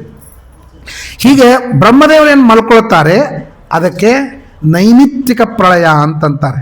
ನೈಮಿತ್ತಿಕ ಅಂದ್ರೇನು? ಬ್ರಹ್ಮದೇವರ ನಿದ್ರೆಯನ್ನು ನಿಮಿತ್ತ ಮಾಡಿಕೊಂಡು ಆಗುವ ಪ್ರಳಯ ನೈಮಿತ್ತಿಕ ಪ್ರಳಯ ಅಂತ ಕರೀತಾರೆ. 3ನೇದ್ದು ಪ್ರಾಕೃತಿಕ ಪ್ರಳಯ ಅಂತ. ಪ್ರಾಕೃತಿಕ ಅಂದರೆ ಏನು ಅಂದರೆ ಅಹಂಕಾರ ತತ್ವ, ಮಹತ್ತತ್ವ, ಪಂಚಮಹಾಭೂತಗಳು ಎಲ್ಲವೂ ಮುಳುಗಿ ಹೋಗಿಬಿಡ್ತವೆ. ಅಂದರೆ ಪೂರ್ಣ ಸತ್ಯ ಇಡೀ ಜಗತ್ತು ಮುಳುಗಿಬಿಡುತ್ತದೆ ಮಹಾಪ್ರಳಯದೊಳಗೆ. ಅದಕ್ಕೆ ಪ್ರಾಕೃತಿಕ ಪ್ರಳಯ. ಸಮಸ್ತ ಪ್ರಕೃತಿ ಸಂಬಂಧಪಟ್ಟಂಥದ್ದು ಎಲ್ಲ ತನ್ನೊಳಗೆ ಸೇರಿಕೊಂಡು ಕೇವಲ ಮೂಲ ಪ್ರಕೃತಿ ಮಾತ್ರ ಇದ್ದು ಎಲ್ಲವೂ ನಾಶವಾಗ್ತದೆ. ಆ ಪ್ರಕೃತಿ ಪರಮಾತ್ಮ ಹೊಟ್ಟೆಯೊಳಗೆ ಹೋಗ್ತದೆ. ಆ ಹೊಟ್ಟೆಯೊಳಗೆ ಹೋದಾಗ ಆ ಮಹಾಪ್ರಕೃತಿಯೊಳಗೆ ಪರಮಾತ್ಮನ ನಾಭಿಯ ದೇಶದೊಳಗೆ ಮೇಲ್ಭಾಗದಲ್ಲಿ ಮುಕ್ತರು, ಮಧ್ಯಭಾಗದಲ್ಲಿ ಸಂಸಾರಿಗಳು, ಅಧೋಭಾಗದಲ್ಲಿ ತಮೋಯೋಗ್ಯರು ಅಂತ ತ್ರಿವಿಧ ಜೀವರಾಶಿಗಳು ಪರಮಾತ್ಮನ ನಾಭಿಯ ಪ್ರದೇಶದಲ್ಲಿ ಇರ್ತಾರಂತೆ. ಆ ರೀತಿಯಾಗಿ ಪರಮಾತ್ಮ ಮಲ್ಕೊಂಡಿರ್ತಾನೆ. ಅದಕ್ಕೆ ವಿಷ ಕುಡಿ ಮುಂದಾಗ ಪರಮಾತ್ಮ ಕಣ್ಣು ಮುಚ್ಚದಂತೆ. ಯಾಕೆ ಕಣ್ಣು ಮುಚ್ಚದ ಅಂತಂದ್ರೆ, ಅವನು ವಿಷ ಕುಡ್ದಂದ್ರೆ ಡೈರೆಕ್ಟ್ ಹೋಗೋದು ಹೊಟ್ಟಿಗೆ. ಆ ಹೊಟ್ಟೆಗಿದ್ದವ್ರು ಯಾರು ಮುಕ್ತರು, ಹೊಟ್ಟೆಯಾಗ ಮುಕ್ತರಿರ್ತಾರ. ಅದಕ್ಕೆ ನನ್ನ ಮುಕ್ತರಿಗೆ ತ್ರಾಸ ಆಗಬಾರ್ದು ಅಂತಲಿಕ್ಕೆ ಏನು ಮಾಡಲಿ ಪ್ಲ್ಯಾನು ಅಂತ ವಿಚಾರ ಮಾಡಲಿಕ್ಕೆ ಪೂತನ ಬಂದಮೇಲೆ ಕಣ್ಣು ಮುಚ್ಚದಂತೆ ಕೃಷ್ಣ. ಅಂದ್ರೆ ಕೃಷ್ಣ ಕಣ್ಣು ಮುಚ್ಚದ ಅಂತಂದ್ರೆ 108 ಅರ್ಥ ಹೇಳ್ಯಾರ ವಲ್ಲಭಾಚಾರ್ಯ ಸುಬೋಧಿನಿ ಅಂತ ದಶಮಸ್ಕಂದಕ್ಕೆ ವ್ಯಾಖ್ಯಾನ ಮಾಡ್ಯಾರ. 108 ಅರ್ಥ ಹೇಳ ಕೃಷ್ಣ ಕಣ್ಣು ಯಾಕೆ ಮುಚ್ಚದ ಅಂತ. ಅದನ್ನು ಹೇಳಿಕತ್ರ ನೀವು ಕಣ್ಣು ಮುಚ್ತೀರಿ, ಅಷ್ಟು ಉದ್ದ 108. ಸಾಮಾನ್ಯವಾಗಿ ನೋಡ್ರಿ, ಕುಡಿಬೇಕಾದ್ರೆ ಆಯುರ್ವೇದ ಔಷಧ ಕುಡಿಬೇಕಾದ್ರೆ ಹೆಂಗಿರ್ತದೆ ಗೊತ್ತದೇನು? ಕಹಿ ಇರ್ತದೆ ಅಂದಮೇಲೆ ಹೆಂಗೆ ಕುಡಿತಾರೆ? ಕಣ್ಣು ಮುಚ್ಚಿ ಕುಡಿತಾರೆ. ಕಣ್ಣು ಮುಚ್ಚಿನ ಕಹಿತನ ಹೋಗ್ತದೆ, ಸಂಬಂಧ ಇಲ್ಲ. ಆದರೆ ಅದನ್ನು ಕುಡಿಲಿಕ್ಕೆ ಆಗದೇ ಇದ್ದದ್ದನ್ನು ಕುಡಿಬೇಕಾದ್ರೆ ಕಣ್ಣು ಮುಚ್ಚಿ ಕುಡಿತಾರೆ, ಹೌದಲ್ಲ? ಕುಡುಕರಿಗೆ ಕೇಳ್ರಿ, ಅವರೆಲ್ಲ ಹೇಳ್ತಾರೆ ಅದನ್ನು ಕಣ್ಣು ಮುಚ್ಚಿ ಕುಡಿತಾರೆ. ಹಂಗೆ ಪರಮಾತ್ಮ ನಾನು ಗೋಕುಲಕ್ಕೆ ಹಾಲನ್ನು ಕುಡಿಬೇಕು ಅಂತ ಬಂದರೆ, ಗೋಕುಲಕ್ಕೆ ಹಾಲು ಕುಡಿಬೇಕು ಅಂದ್ರೆ ಹಾಲು ತೆಗೆದುಕೊಂಡು ಬಂದ್ರಲ್ಲಪ್ಪ, ಹೆಂಗೆ ಕುಡಿಬೇಕು ಅಂತ ಹೇಳಿ ಇನ್ನು ಕುಡಿಲಿಕ್ಕೆ ರೆಡಿ ಆಗ್ತಾ ಇದ್ದಾನೆ ಅಂತ ಅನ್ನೋದಕ್ಕಾಗಿ ಕಣ್ಣು ಮುಚ್ಚಿದನಂತೆ. ನನ್ನನ್ನು ನೋಡಬೇಕು ಅಂದ್ರೆ ಎಷ್ಟು ಜನ್ಮದ ಪುಣ್ಯ ಬೇಕಾಗ್ತದೆ. ಕಂಸನ ಹತ್ರ ಇದ್ದಕ್ಕೆ ಪೂತನ ಅಂತನೋಳು ಇವಳು ಯಾವ ಪುಣ್ಯ ಮಾಡಿ ನನ್ನ ಹತ್ರ ಬರ್ತಾಳೆ? ಈ ಜನ್ಮದೊಳಗಂತೂ ಸಾಧ್ಯ ಇಲ್ಲ. ಕಂಸನ ಹತ್ರ ಇದ್ದಾಳ ಮೇಲೆ ಪಾಪೇ ಮಾಡಿರ್ತಾಳೆ, ಪುಣ್ಯ ಅಂತೂ ಮಾಡಿಲ್ಲ. ನನ್ನ ನೋಡ್ಲಿಕ್ಕಾದ್ರೂ ಬಂದಾಳ, ಯಾವ ಜನ್ಮದ ಪುಣ್ಯದಿಂದ ಬಂದಿರಬಹುದು ಅಂತ, ಯಾವ ಜನ್ಮದ ಪುಣ್ಯ ಅಂತ ಇನ್ವೆಸ್ಟಿಗೇಷನ್ ಮಾಡಬೇಕು ಅಂತ ಅನ್ನೋದಕ್ಕೆ ಪರಮಾತ್ಮ ಕಣ್ಣು ಮುಚ್ಚಿದನು.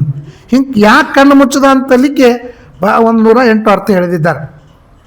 ಆದ್ದರಿಂದ ಪರಮಾತ್ಮ ಒಳಗೆ ಮಲ್ಕೊಂಡಿರೋ ಎಲ್ಲವನ್ನು ಒಳಗೆ ಹಾಕ್ಕೊಂಡು ಪರಮಾತ್ಮ ಮಲಗಿರ್ತಾನೆ. ಇಡೀ ಬ್ರಹ್ಮಾಂಡವನ್ನು ನುಂಗಿದ್ದಕ್ಕೆ ದುರ್ಗಾದೇವಿ ಬ್ರಹ್ಮಾಂಡ ಹಿಡಿಸುವಷ್ಟು ನೀರಾಗ್ತಾಳಂತೆ. ಇಲ್ಲಾಂದ್ರೆ ಅಷ್ಟು ಪ್ರಳಯ ಜಲ ಎಲ್ಲಿಂದ ಬರಬೇಕು? ಸಾಕ್ಷಾತ್ ದುರ್ಗಾದೇವಿ ನೀರಾಗ್ತಾಳಂತೆ. ಅದು ಪ್ರಾಕೃತಿಕ ಪ್ರಳಯ ಅಂತಂತಾರೆ. ಆಮೇಲೆ ಆತ್ಯಂತಿಕ ಪ್ರಳಯ. ಆತ್ಯಂತಿಕ ಪ್ರಳಯ ಅಂದರೆ ಅಸಂಪ್ರಜ್ಞಾತ. ಅಂದರೆ ನಾವೇನು ಧ್ಯಾನದ ಪ್ರಾಕ್ಟೀಸ್ ಮಾಡ್ತೀವಿ ಅದಕ್ಕೆ ಧಾರಣ ಅಂತ ಕರೀತಾರೆ. ಒಂದು ಸಲ ಪ್ರಾಕ್ಟೀಸ್ ಆಯಿತು ಅಂತಂದ್ರೆ ಅದಕ್ಕೆ ಧ್ಯಾನ ಅಂತ. ಖಂಡ ಸ್ಮೃತಿ ಧಾರಣ ಸ್ಯಾತ್ ಅಖಂಡ ಧ್ಯಾನ ಮುಚ್ಚತೆ. ಈಗ ನಿಮ್ಮ ಸೈಕಲ್ ಕಲಿತೀವಿ, ಸೈಕಲ್ ಕಲಿ ಮುಂದಾಗ ಒಂದು ಪೈಡಲ್ ಹೊಡಿತೀವಿ, ಪಟ್ ಅಂತ ಬೀಳ್ತೀವಿ, ಮತ್ತು ಸ್ವಲ್ಪ ಮುಂದೆ ಹೊಡಿತೀವಿ, ಮತ್ತೆ ಬೀಳ್ತೀವಿ. ಹಿಂಗೆ ನೀವು ಪ್ರಾಕ್ಟೀಸ್ ಮಾಡ್ಕೋತವ್ರು ಒಂದು ಸಲ ನಾವು ಎಷ್ಟೋ ತನಕ ಪೈಡಲ್ ಹೊಡ್ಕೋತ ಹೋದರೂ ಕೂಡ ಸೈಕಲ್ ಬೀಳುವುದಿಲ್ಲ. ಹಂಗೆ ಮನಸ್ಸಿನೊಳಗೆ ಆ ಪರಮಾತ್ಮನ ಮೂರ್ತಿಯನ್ನು ಚಿಂತನೆ ಮಾಡ್ತಾರೆ, ಫಟ್ ಅಂತ ಹೋಗ್ತದ, ಮತ್ತೆ ಹೇಳ್ಕೊಂಬರ್ತೇವೆ, ಮತ್ತೆ ಹೋಗ್ತದ, ಮತ್ತೆ ಹೇಳ್ಕೊಂಡು ಹೋಗ್ತೇವೆ. ಇದು ಧಾರಣ. ಒಂದು ಸಲ ಹಿಂಗೆ ಪ್ರಾಕ್ಟೀಸ್ ಆಗ್ತದಲ್ಲ, ಎಷ್ಟೋ ತನಕ ನೋಡಿದರೂ ಕೂಡ ಆ ಮೂರ್ತಿ ಕಣ್ಮುಂದೆ ಬರ್ತದೆ ಅಂತ ಅನ್ನೋದಕ್ಕೆ ಅದಕ್ಕೆ ಧ್ಯಾನ ಅಂತ ಕರೀತಾರೆ. ಖಂಡ ಸ್ಮೃತಿ ಧಾರಣಾ ಸತ್ ಅಖಂಡ ಧ್ಯಾನ ಮುಚ್ಚತೆ. ಅದನ್ನು ಆಮೇಲೆ ಜಗತ್ತನ್ನು ಮರೆತು ಆ ಧ್ಯಾನವನ್ನು ಮಾಡಿದರೆ ಅದಕ್ಕೆ ಸಮಾಧಿ ಅಂತ ಕರೀತಾರೆ. ತನ್ನನ್ನೂ ಮರೆತು ಧ್ಯಾನ ಮಾಡೋದಕ್ಕೆ ಅಸಂಪ್ರಜ್ಞಾತ ಸಮಾಧಿ ಅಂತಂತಾರೆ. ಅಸಂಪ್ರಜ್ಞಾತ ಸಮಾಧಿಯೊಳಗೆ ಹಿಂದಿನ ಕಾಲಕ್ಕೆ ಒನಕೆ ಹಿಡ್ಕೊಂಡು ಕೂಡ್ತಿದ್ರು. ಒನಕೆ ಅವನ ಅಸಂಪ್ರಜ್ಞಾತ ಸಮಾಧಿಯೊಳಗೆ ಹೋದ 3 ದಿವಸ 9 ದಿವಸ ನೋಡ್ತಿದ್ರು, 4ನೇ ದಿವಸ ಬೆನ್ನ ಹೊಡಿತಿದ್ರು, ಬೆನ್ನ ಹೊಡೆದು ಎಬ್ಬಿಸ್ತಿದ್ರು. ಅದಕ್ಕೆ ಅಸಂಪ್ರಜ್ಞಾತ ಸಮಾಧಿ ಅಂತಂತಾರೆ. ನಾವು ಇರ್ತೇವೆ, ಮುಂಜಾನೆ ಹೊಡೆದು ಎಬ್ಬಿಸ್ತಾರ ಇಲ್ಲ, ರಾತ್ರಿ ಅಸಂಪ್ರಜ್ಞಾತ ಸಮಾಧಿಗೆ ಹೋದೆವು ಅಂದ್ರೆ ಬೆಳಿಗ್ಗೆ 8 ಹೊಡೆದ್ರು ಕೂಡ ಬರುವುದಿಲ್ಲ. ಅದನ್ನು ಹೊಡಿತಿದ್ರು, ನಗಾರಿ ಇಡ್ತಿದ್ರು, ನಗಾರಿ ಜೋರು ನಗಾರಿ ಬಾರಿಸ್ತಿದ್ರು. ಹೀಗಾಗಿ ಆಶ್ರಮದೊಳಗೆ, ವಾನಪ್ರಸ್ಥ ಆಶ್ರಮದೊಳಗೆ ಪ್ರತಿಯೊಂದು ಆಶ್ರಮದೊಳಗೂ ನಗಾರಿ ವನಿಕಿ ಇರ್ತಿದ್ದು ಅಂತ. ಯಾಕಂದ್ರೆ ಅಸಂಪ್ರಜ್ಞಾತ ಸಮಾಧಿಯವ್ರನ್ನ ಹೊರಗೆ ಹಾಕಬೇಕು ಅಂತ ಇದೆಲ್ಲ ಹೇಳ್ತಾರೆ. ಆ ರೀತಿಯಾಗಿ ಅಸಂಪ್ರಜ್ಞಾತ ಸಮಾಧಿಯೊಳಗಿರೋದಕ್ಕೆ ಆತ್ಯಂತಿಕ ಪ್ರಳಯ ಅಂತ ಕರೀತಾರೆ. ಇದು ಭಗವಂತನ ಅದ್ಭುತವಾದ ಲೀಲೆ. ನಯತ್ರ ವಾಚೋ ನ ಮನೋನ ಸತ್ವಂ ತಮೋ ರಜೋವಾ ಮಹದಾದ ಯೋಮಿ. ನಾವು ಪರಮಾತ್ಮನ ಮಹಾತ್ಮ್ಯ ತಿಳ್ಕೊಳ್ಬೇಕಂತ. ಮಹಾತ್ಮ್ಯ ಜ್ಞಾನಪೂರ್ವಸ್ತು ಸುದೃಢ ಸರ್ವತೋಧಿಕ ಸ್ನೇಹೋ ಭಕ್ತಿ ರೀತಿ ಪ್ರೋಕ್ತ. ಭಕ್ತಿ ಅಂದರೆ ಏನು? ಅವನ ಮಹಿಮೆಯನ್ನು ತಿಳಿದು ಪ್ರೀತಿ ಮಾಡುವುದಕ್ಕೆ ಭಕ್ತಿ ಅಂತ ಕರೀತಾರೆ. ಸಣ್ಣವರಲ್ಲಿ ಪ್ರೀತಿ ಮಾಡಿದರೆ ವಾತ್ಸಲ್ಯ ಅಂತಂತಾರೆ, ಸಮಾನರಲ್ಲಿ ಪ್ರೀತಿ ಮಾಡಿದರೆ ಸ್ನೇಹ ಅಂತಂತಾರೆ, ನಮಗಿಂತಲೂ ದೊಡ್ಡವರ ಮೇಲೆ ಪ್ರೀತಿ ಮಾಡಿದರೆ ಅದಕ್ಕೆ ಭಕ್ತಿ ಅಂತ ಕರೀತಾರೆ. ಭಕ್ತಿ ಅಂದರೆ ಏನು? ಪ್ರೀತಿ. ಅದಕ್ಕೆ ಕಪಿಲ ಪರಮಾತ್ಮ ತಾಯಿ ಹೇಳ್ತಾ ಇರುವಾಗ ನನಗೆ ಅರ್ಥ ಆಗುವಂಗೆ ಹೇಳು ಅಂತ ಹೇಳಿದ್ಲು. ನಿನಗೆ ಅರ್ಥ ಆಗುವಂಗೆ ಹೇಳಬೇಕು ಅಂದರೆ ಪರಮಾತ್ಮನನ್ನು ಪ್ರೀತಿಸುವುದಕ್ಕೆ ಭಕ್ತಿ ಅಂತ ಕರೀತಾರೆ ಅಂತ ಪರಮಾತ್ಮ ಸಣ್ಣ ಮಾತಿನೊಳಗೆ ಹೇಳಿಬಿಟ್ಟ. ಹೇಗೆ ಪ್ರೀತಿ ಮಾಡಬೇಕು ಅಂತ ಕೇಳ್ತಾಳೆ. ನಿನ್ನ ಮಕ್ಕಳ ಮೇಲೆ ನೀನು ಹೆಂಗೆ ನಿರ್ವ್ಯಾಜವಾಗಿ ಪ್ರೀತಿ ಮಾಡ್ತೀಯಲ್ಲ ಹಂಗೆ ದೇವರಲ್ಲಿ ಪ್ರೀತಿ ಮಾಡಬೇಕು ಅಂತ ಹೇಳಿದ್ಲು. ಅದರೆಲ್ಲ ವಿವರಣೆ ಮಾಡ್ತಾನೆ. ನಿಮ್ಮ ಮಕ್ಕಳು ಸ್ಕೂಲಿಗೆ ಹೋದಾಗ 9ಕ್ಕೆ ಬರಬೇಕು, 9:15 ಆಯಿತು, 9:15 ಆಯಿತು, ಬರಲಿಲ್ಲ, ನಿಮಗೇನು ಅನ್ನಿಸ್ತದೆ? ಬರ್ತಾವಿಡಿ ಯಾವಾಗರೆ ಅಂತ ಅನ್ನಿಸ್ತದ? ಏನು ಮಾಡ್ತೀರಿ? ಉಪವಾಸ ಕೊಡ್ತೀರಿ, ನೀರು ಕುಡಂಗಿಲ್ಲ, ಆತಂಕ, ನಮ್ಮ ಮಕ್ಕಳು ಇನ್ನೂ ಯಾಕೆ ಬಂದಿಲ್ಲ, ಬಂದ ಮೇಲೆ ಆನಂದ ಆಗ್ತದೆ. ಈ ಆನಂದ ದೇವ್ರ ಬಗ್ಗೆ. ಇವತ್ತು ದೇವ್ರ ಪೂಜೆ ಆಗಿಲ್ಲ, ಆನಂದ ಇರಬಾರ್ದು. ಇವತ್ತು ದೇವ್ರ ಪೂಜೆ ಆಗಿಲ್ಲ ಅಂದ್ರೆ ಆತಂಕ ಆಗಬೇಕು. ನಮ್ಮ ಮಕ್ಕಳಿಗೆ ಸ್ನಾನ ಆಗಿಲ್ಲ, ನಮ್ಮ ಮಕ್ಕಳಿಗೆ ಊಟ ಆಗಿಲ್ಲ, ನಮ್ಮ ಮಕ್ಕಳಿಗೆ ನೀರಾಗಿಲ್ಲ, ನಮ್ಮ ಮಕ್ಕಳಿಗೆ ಮಲ್ಕೊಂಡಿಲ್ಲ, ಯಾಕೋ ರಾತ್ರಿ ಮಲ್ಕೊಂಡಿಲ್ಲ, ನನ್ನ ಕೂಸು ಸ್ಕೂಲಿಗೆ ಹೆಂಗೆ ಹೋಗ್ತದೆ, ಮಲ್ಕೊಳ್ಳದೆ ಇದ್ದರೂ ನಿಮಗೆ ಆತಂಕ, ತಿನ್ನದೇ ಇದ್ದರೂ ಆತಂಕ, ಪೂಜೆ ಸ್ನಾನ ಮಾಡದೇ ಇದ್ದರೂ ಆತಂಕ ಅಂತನ್ನೋದೇನದ ನೋಡ್ರಿ. ಅದೇ ಪ್ರೀತಿಯನ್ನು ದೇವರ ಬಗ್ಗೆ ಮಾಡಿದರೆ ಅದಕ್ಕೆ ಭಕ್ತಿ ಅಂತ ಕರೀತಾರೆ. ಇಷ್ಟು ಸರಳವಾಗಿ ಒಬ್ಬ ತಾಯಿಗೆ ಪ್ರೀತಿಯ ಭಕ್ತಿಯ ಸ್ವರೂಪವನ್ನು ಹೇಗೆ ಹೇಳಬೇಕು ಕಪಿಲ ಪರಮಾತ್ಮ ಹೇಳಿದ್ದಾನೆ. ಇದಕ್ಕೆ ಭಕ್ತಿ ಅಂತಂತಾರೆ. ನಿನ್ನ ಮಕ್ಕಳು ಹೆಂಗೆ ನೋಡ್ಕೋತ ಹೆಂಗೆ ದೇವ್ರು ನೋಡ್ಕೊಂಬಿಡವ, ಭಕ್ತಿ ಅಂತಂತಾರೆ. ಹಾಗಾದ್ರೆ ಉಪವಾಸ ಯಾಕೆ ಮಾಡಬೇಕು? ಉಪವಾಸ ಒಂದು ಪ್ರೀತಿ ಲಕ್ಷಣ. ಯಾರೋ ಊರಿಂದ ಬರ್ತಾರೆ, 12 ಗಂಟೆಗೆ ಟ್ರೈನ್ ಬರಬೇಕಾಗಿತ್ತು, 2 ಗಂಟೆಗೆ ಬಂತು, ಬರ್ತಾರೆ ಹಿಡಿಯಂತೆ ತಿಂದು ಅವ್ರ ಸಂಬಂಧ ಮುಚ್ಚಿಡಂಗಿಲ್ಲ, ಕಾಯ್ಕೋತ ಕೊಡ್ತೀವಿ.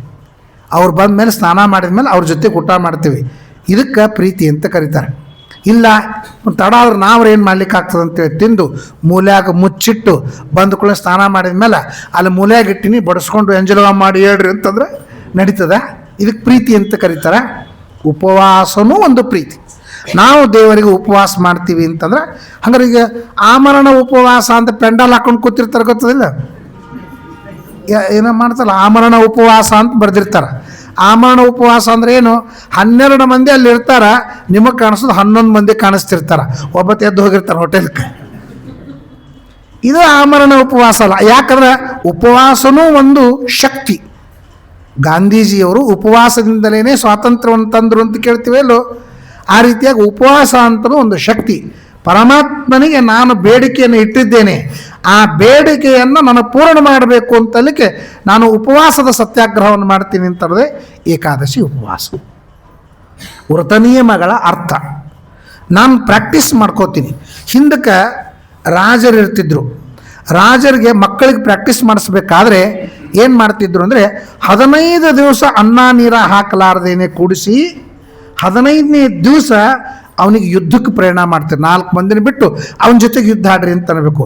15ನೇ ದಿವಸ ನೀರು ಅನ್ನ ಇಲ್ಲಾರ್ದೇನೆ ಅವನು ಯುದ್ಧ ಆಡಬೇಕು. ಯಾಕಂದ್ರೆ ಯಾರಾದರೂ ಬಂದಿ ಮಾಡ್ಕೊಂಡು ಕರ್ಕೊಂಡು ಹೋದ್ರೆ 15-20 ದಿವಸ ತನಕನೂ ಅನ್ನ ನೀರ ಇಲ್ಲಾರ್ದೇನೆ ಇರತಕ್ಕಂತಹ ಅಭ್ಯಾಸ ಅವನಿಗೆ ಆಗಬೇಕು ಅಂತ ಅನ್ನೋದಕ್ಕಾಗಿ ಅವನಿಗೆ ಪ್ರಾಕ್ಟೀಸ್ ಮಾಡಿಸ್ತಾ ಇದ್ರು. ಅದೇ ನಮ್ಮ ಶಾಸ್ತ್ರ ಮಾಡ್ತದೆ. ನೀವು ತಿಂಗಳಿಗೆ 2 ದಿವಸ ಉಪವಾಸ ಮಾಡಿರಿ, ಏಕಾದಶಿ ಪ್ರಾಕ್ಟೀಸ್ ಆಗ್ತದೆ.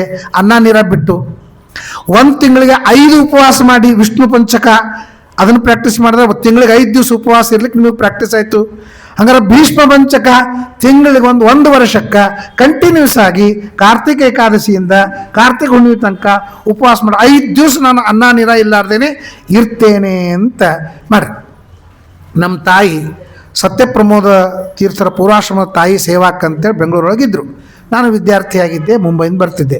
ಏಕಾದಶಿ ದಿವಸ ಮುಂಜಾನೆ ಉದ್ಯಾನಕ್ಕೆ ಕೂತ್ರೆ ರಾತ್ರಿ ಹೋಗಿ ಮುಡ್ತಿತ್ತು. ಅವನ ಸ್ನಾನ ಮಾಡ್ತಿದ್ವಿ. ಮಲ್ಕೊಂಡಿದ್ದೆ. ಕೆಳಗೆ ಗುಜರಾತಿ ಮಂದಿ ಕಟ್ಕೊಂಡು ಬಂದದ್ದೆಲ್ಲ ತಿಂದು ಬಂದದ್ದೆಲ್ಲ ತಿನ್ಕೋತಿದ್ರು. ಅವರು ತಾವೇನು ಕಟ್ಕೊಂಡು ಬಂದದ್ದು ಅವು ಮುಗೀತು. ಮತ್ತು ಹೋಗ್ತಾ ಬರ್ತಾ ಅವ್ರು ಕರೆಯವರು, ತಿನ್ನೋರು ಕರೆಯೋರು. ಅವತ್ತು ಮುದುಕಿ ನನ್ನ ಮ್ಯಾಲೆ ನೋಡ್ತಿದ್ರು. ನಾ ಮಲ್ಕೊಂಡ್ಬಿಟ್ಟಿದ್ದೆ. ಏಕಾದಶಿ ಕೆಳಗಿಳಿದೆ. ನೋಡಿದ್ಲು ಕಣ್ಣ ನೀರು ಬಂತು. ಪಾಪ ರೊಕ್ಕ ಇರ್ಲಿಕ್ಕಿಲ್ಲ, ಮುಂಜಾನಿಂದ ನೋಡ್ಲಿಕ್ಕತ್ತೀವಿ, ಇದೇನೂ ತಿಂದೇ ಇಲ್ಲ ಅಂತ ತಿಳ್ಕೊಂಡು ಪಾಪ ಎಬ್ಸಿದ್ಲು. ದುಡ್ಡು ಕಡಿಮೆವೇ ಏನು, ನಾ ಕೊಡ್ಲೇನು ದುಡ್ಡು ಅಂದ. ಯಾಕಂತ ಕೇಳಿದೆ. ಇಲ್ಲ, ನೀವು ಮುಂಜಾನೆ ನಾವು ನೋಡೀವಿ, ನೀರೂ ಕುಡ್ದಿಲ್ಲ, ಊಟನೂ ಮಾಡಿಲ್ಲ, ಕೆಟ್ಟ ಅನ್ನಿಸ್ಲಿಕ್ಕತ್ತದ ಅಂತಂದ್ರು. ನಾನು ಅಕ್ಕಿಗೇನು ಹೇಳ್ದೆ, ಮುಂಜಾನೆ ತಿನ್ಲಿಕ್ಕತ್ತೀರಿ, ನನಗೆ ಕೆಟ್ಟ ಅನ್ನಿಸ್ಲಿಕ್ಕತ್ತದ. ನಾನು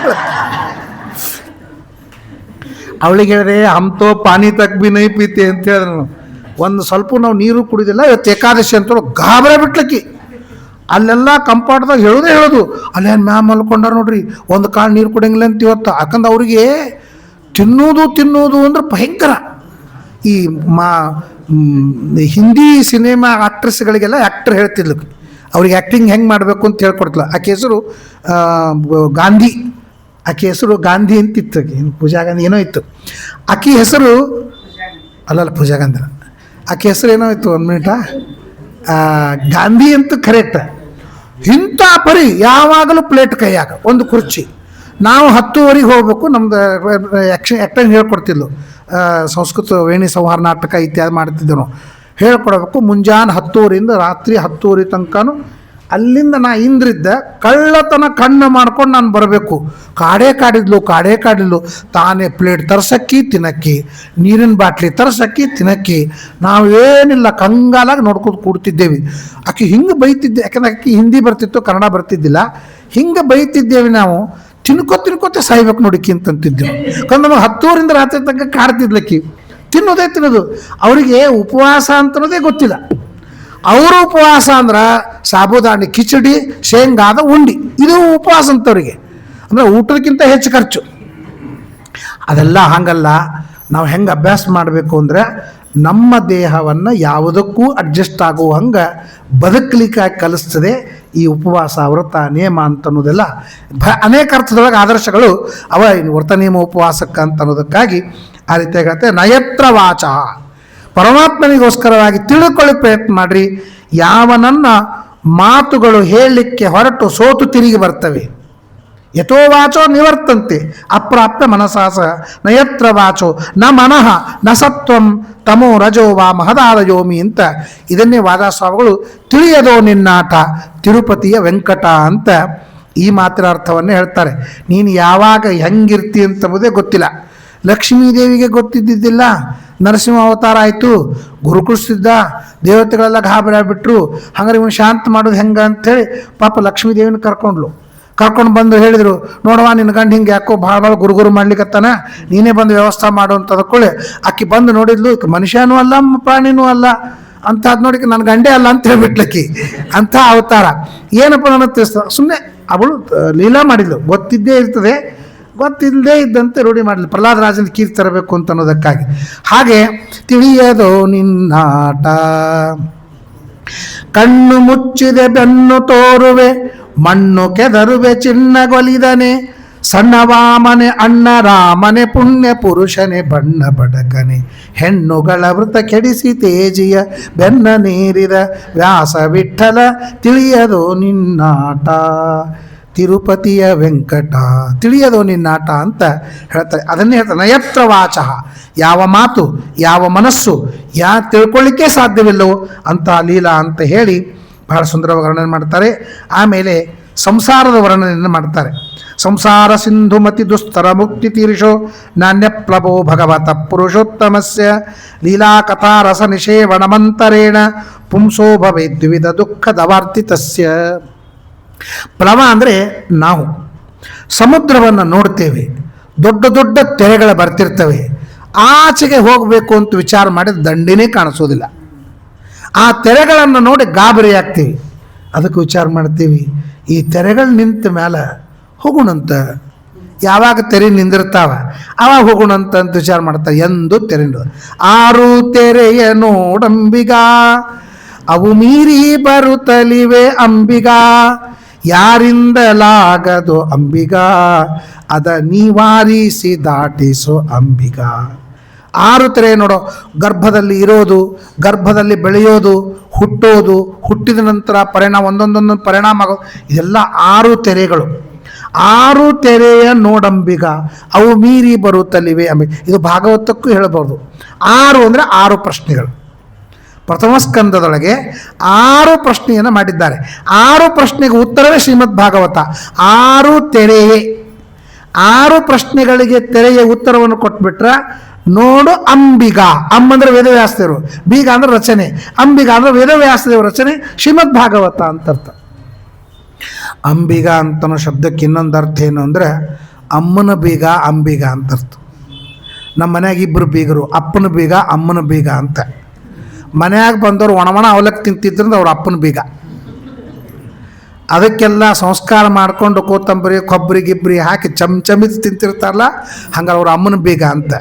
ಆ ಹೆಂಡತಿ ಕಡೆಯಿಂದ ಯಾರು ಬಂದಿರ್ತಾರೆ ನೋಡ್ರಿ, ಅವರಿಗೆಲ್ಲ ಆಜು ಬಾಜುಕಿನ ಉಪ್ಪಿನಕಾಯಿ ರಂಜಕ ತಂದು ಏನ ವೈಭವ ಅಂತಿರ್ತದೆ ಅಂತ ಅಷ್ಟಿರ್ತದೆ. ಅದು ಅವರು ಅಮ್ಮನ ಕಡೆಯವರು ಅಂತ ಅರ್ಥ. ಪಾಪ ಏನದನ್ನು ಹಾಕಿ ಕೆಟ್ಟ ಮುಖ ಮಾಡ್ಕೊಂಡು ಏನು ತಿಂತಿರ್ತಾರೆ ನೋಡ್ರಿ, ಅದು ಅಪ್ಪನ ಬೀಗ ಅಂತ ಅರ್ಥ. ಹಂಗೆ ಅಮ್ಮನ ಬೀಗರಿಗೆ ಭಾಳ ಕಿಮ್ಮತ್ತಿರ್ತದೆ, ಅಪ್ಪನ ಬೀಗರಿಗೆ ಕಿಮ್ಮತ್ತಿರಂಗಿಲ್ಲ. ನಮ್ಮ ಪೈಕಿ ನಮ್ಮ ಅಪ್ಪ ಅಮ್ಮ ಬರ್ತಾರಂದ್ರೆ ಈಗ ಬಂದು ಏನು ಮಾಡ್ತಾರೆ ಅಂತಂತಾರೆ. ಅಲ್ಲ ನಿಮ್ಮ ಅಪ್ಪ ಬರ್ತಾರೆ, ಯಾವ ಬರ್ತಾರೆ ಅಂತ ಕೇಳ್ತಾರೆ. ಹೀಗಾಗಿ ಅಪ್ಪನ ಬೀಗ ಅಮ್ಮನ ಬೀಗ ಅಂತಂತಾರೆ. ಅದಕ್ಕೆ ದಾಸರಂದರು, ಪರಮಾತ್ಮ ನಾನು ಅಪ್ಪನ ಬೀಗಲ್ಲ ಅಮ್ಮನ ಬೀಗ ಆದ್ರಿಂದ ನನಗೆ ಕಿಮ್ಮತ್ ಜಾಸ್ತಿ. ಅಂಬಿಗ ನೋಡಂಬಿಗ, ನಾನು ನಿನಗೆ ಅಮ್ಮನ ಬೀಗ ಅಪ್ಪನ ಬೀಗ ಅಲ್ಲ, ಅದಕ್ಕೆ ನಾನು ಭಾಳ ಕೇರ್ ತಗೋಬೇಕು ನೀನು ಅಂತ ಅನ್ನೋದಕ್ಕಾಗಿ ಅಂಬಿಗ ನಾನಿನ್ನ ನಂಬಿದೆ ಅಂತ ಹೇಳ್ತಾರೆ. ಹಾಗೆ ತೆರೆಗಳು ಬರ್ತಾ ಇರ್ತವೆ. ಸಂಸಾರೇ ಅಕ್ಷಯ ಸಾಗರೇ ಪ್ರಕೃತಿತಃ ಅಗಾಧೆ ದುಸ್ತರೆ ಸರ್ವಾವದ್ದ ಜಲಗ್ರಹಿ ಅನುಪಮೈಹಿ ಅಂತ ರಾಯರ ಸ್ತೋತ್ರದಾಗ ನಾವು ಕೇಳ್ತೀವಿ. ಅದರ ವರ್ಣನೆ ಇದರ ವರ್ಣನೆ, ಇಲ್ಲಿಯ ವರ್ಣನೆ ಅಪ್ಪಣಾಚಾರ ಮಾಡಿದ್ದು. ಅಂದರೆ ಆ ತೆರೆಗಳು ಬರತಕ್ಕಂಥದ್ದನ್ನು ನೋಡಿ ಹೆಂಗೆ ದಾಟೋದು ಅಂತ ವಿಚಾರ ಮಾಡಿದಾಗ ಒಂದು ಹಡಗು ಬರ್ತದೆ. ಆ ಹಡಗು ಬಂತು ಅಂದರೆ ಏನೂ ವಿಚಾರ ಇಲ್ಲ, ಎಷ್ಟೇ ತೆರೆಗಳು ಬರಲಿ, ಎಷ್ಟೇ ವಿಶಾಲವಾಗಲಿ, ನಾವು ಹಡಗನ್ನು ಹಿಡಿದೇವಿ ಅಂತಂದ್ರೆ ಆ ದಂಡಿಗೆ ಹೋಗ್ತೀವಿ. ಹಾಗೆ ಪರಮಾತ್ಮ ಪ್ಲವ, ಪ್ಲವ ಅಂದರೆ ಸಂಸಾರವೆಂಬ ಅಪಾರವಾದ ಸಮುದ್ರವನ್ನು ದಾಟಲಿಕ್ಕೆ ಅವನು ನಾವನಾಗಿದ್ದಾನೆ ಅಂತ ಹೇಳ್ತಾರೆ. ಕೆರೆಯನ್ನು ದಾಟಲು ಅರಿಯದ ಜನ ಭವ ಶರದಿಯ ದಾಟು ಬರಿ. ಚೂರ್ಣಗಳಾದವು ವಿವಿಧ ನಾವೆಗಳು ಈ ಅರ್ಣವದಲ್ಲಿ ಸಿಲುಕಿ ಸುಲಭದಿ. ಪೂರ್ಣ ಪ್ರಮತಿಗಳ ಮತವನರಿತು ನಿನ್ನ ಪೂರ್ಣ ಪ್ರಸನ್ನತೆ ನಾವೇ ಇಂದಲ್ಲದೆ. ಕೆರೆಯನ್ನು ದಾಟಲು ಅರಿಯದ ಜನ ಭವ ಶರದಿಯ ದಾಟುವರಿ. ಪೂರ್ಣ ಪ್ರಮತಿಗಳ ಮತವನರಿತು ನಿನ್ನ ಪೂರ್ಣ ಪ್ರಸನ್ನತೆ ಎಂಬ ನಾವೇ ಇಂದಲ್ಲದೆ. ನಾನು ಶಾಸ್ತ್ರವನ್ನು ಓದಿ ನಿನ್ನನ್ನು ತಿಳಿದಾಗ ಆ ನಿನ್ನ ಜ್ಞಾನವೆಂಬ ನಾವು ಅಂದರೆ ನಾವು ಹಡಗು, ಆ ನಾವೆಯಿಂದ ಅಲ್ಲದೆ, ಆ ನಾವು ಬಿಟ್ಟರೆ ಈ ದೊಡ್ಡದಾದಂಥ ಭವ ಸಮುದ್ರವನ್ನು ದಾಟಲಿಕ್ಕೆ ಸಾಧ್ಯವಿದೆ ಅಂತ ವಿದ್ಯಾಪ್ರಸನ್ನರು, ವ್ಯಾಸರಾಯರ ಮಠದ ಪರಂಪರೆಯಲ್ಲಿ ಬಂದಂಥ ವಿದ್ಯಾಪ್ರಸನ್ನರು ಎಂತೆಂಥ ಹಾಡು ಮಾಡಿದ್ದಾರೆ. ಅವರು ಮಾಡಿದಂಥ ಹಾಡು, ಕೆರೆಯನ್ನು ದಾಟಲು ಅರಿಯದ ಜನ ಭವ ಶರದಿಯ ದಾಟು ಬರಿ. ಹರುಷದಿಂದಲಿ ನಿನ್ನ ಸಂತೋಷದಿಂದ ನೀನು ನನ್ನ ಮೇಲೆ ಅನುಗ್ರಹ ಮಾಡಿದಾಗ ನಿನ್ನ ಅನುಗ್ರಹವೇ ನನಗೆ ನಾವು. ನಿನ್ನ ಪೂರ್ಣ ಪ್ರಸನ್ನತೆ ನಾವು ಇಂದಲ್ಲದೆ. ನಾನು ಜ್ಞಾನವನ್ನು ಮಾಡಿಕೊಂಡಾಗ ನೀನೇನು ಸಂತೋಷ ಪಡ್ತೀಯ, ನಿನ್ನ ಸಂತೋಷವೆಂಬ ನಾವೇ ಇಂದಲ್ಲದೆ ಕೆರೆಯನ್ನು ದಾಟಲು. ದಶಮಸ್ಕಂದವರು ಹೇಳ್ತಾರೆ, ಪರಮಾತ್ಮನ ಅನುಗ್ರಹ ಇತ್ತು ಅಂದ್ರೆ ಒಂದು ಆಕಳು ನಡೀತಾ ಇರುವಾಗ ಆಕಳು ಹಿಂಗೆ ಹೆಜ್ಜೆ ಇಟ್ಟಾಗ ಅಲ್ಲೇನು ತೆಗ್ಗು ಬೀಳುತ್ತದೆ. ಆ ಹೆಜ್ಜೆ ಇಟ್ಟಾಗೇನು ತೆಗ್ಗು ಬಿದ್ದಾಗ ಅದರೊಳಗೆ ನೀರಿರ್ತವೆ. ಆ ನೀರನ್ನು ನಾವು ಹೆಂಗೆ ಅನಾಯಾಸವಾಗಿ ದಾಟ್ತೇವೆ, ಹಾಗೆ ಸಂಸಾರ ಸಮುದ್ರವನ್ನು ಆ ಗೋಪದ ಆಕಳ ಹೆಜ್ಜೆಯಲ್ಲಿ ತುಂಬಿದ ನೀರನ್ನು ಅನಾಯಾಸವಾಗಿ ದಾಟುವಂತೆ ನಾವು ದಾಟ್ತೀವಿ ಅಂತ ಕೃಷ್ಣನನ್ನು ವರ್ಣನೆ ಮಾಡ್ತಾ ಇರುವಾಗ ದಶಮಸ್ಕಂದದಲ್ಲಿ ಹೇಳ್ತಾರೆ. ಹಾಗೆ ನಾವೇ ಅಂತಂತಾರೆ, ಭಗವತಃ ಪ್ಲವ ವಿವಿಧ ದುಃಖ ದವರ್ಧಿತಸ್ಯ ನಾಣ್ಯ ಪ್ಲವ ಭಗವತಃ ಪುರುಷೋತ್ತಮಸ್ಯ. ಪರಮಾತ್ಮನನ್ನು ಬಿಟ್ಟರೆ ಮತ್ತೊಂದು ದಾಟಲಿಕ್ಕೆ ನಾವು ಅಂತನ್ನೋದು ಇಲ್ಲ ಅಂತ ಹೇಳ್ತಾರೆ. ಸ್ನೇಹಾಧಿಷ್ಠಾನ ವರ್ತಗ್ನಿ ಸಂಯೋಗೋ ಯಾವದೀಯತೆ ತಾವದ್ದೀಪಸ್ಯ ದೀಪತ್ವಂ ಏವಂ ದೇಹ ಕೃತೋಭವಃ. ಒಂದು ದೀಪ ಉರಿತಿರ್ತದೆ. ಆ ದೀಪ ಉರಿಬೇಕಾದ್ರೆ ಅದಕ್ಕೊಂದು ಬತ್ತಿ ಇರ್ತದೆ. ಆ ಬತ್ತಿಗೆ ಒಂದು ಎಣ್ಣೆ ಇರ್ತದೆ. ಎಣ್ಣೆ, ಬತ್ತಿ, ದೀಪ. ಆ ದೀಪ ಎಲ್ಲಿ ತನಕ ಉರಿತದೆ? ಎಣ್ಣೆ ಇರೋ ತನಕ ಉರಿತದೆ. ಎಣ್ಣೆ ಮುಗೀತು ಅಂದ್ರೆ ಆ ಬತ್ತಿಯನ್ನು ಸುಟ್ಟು ತಾನು ಶಾಂತ. ಹಾಗೆ ಜೀವನ ಅಂತನ್ನೋದು ದೀಪ ಇದ್ದಂಗೆ, ಬತ್ತಿ ಅಂತನ್ನೋದು ದೇಹ ಇದ್ದಂಗೆ, ಎಣ್ಣೆ ಅಂತನ್ನೋದು ಆಯುಷ್ಯ ಇದ್ದಂಗೆ.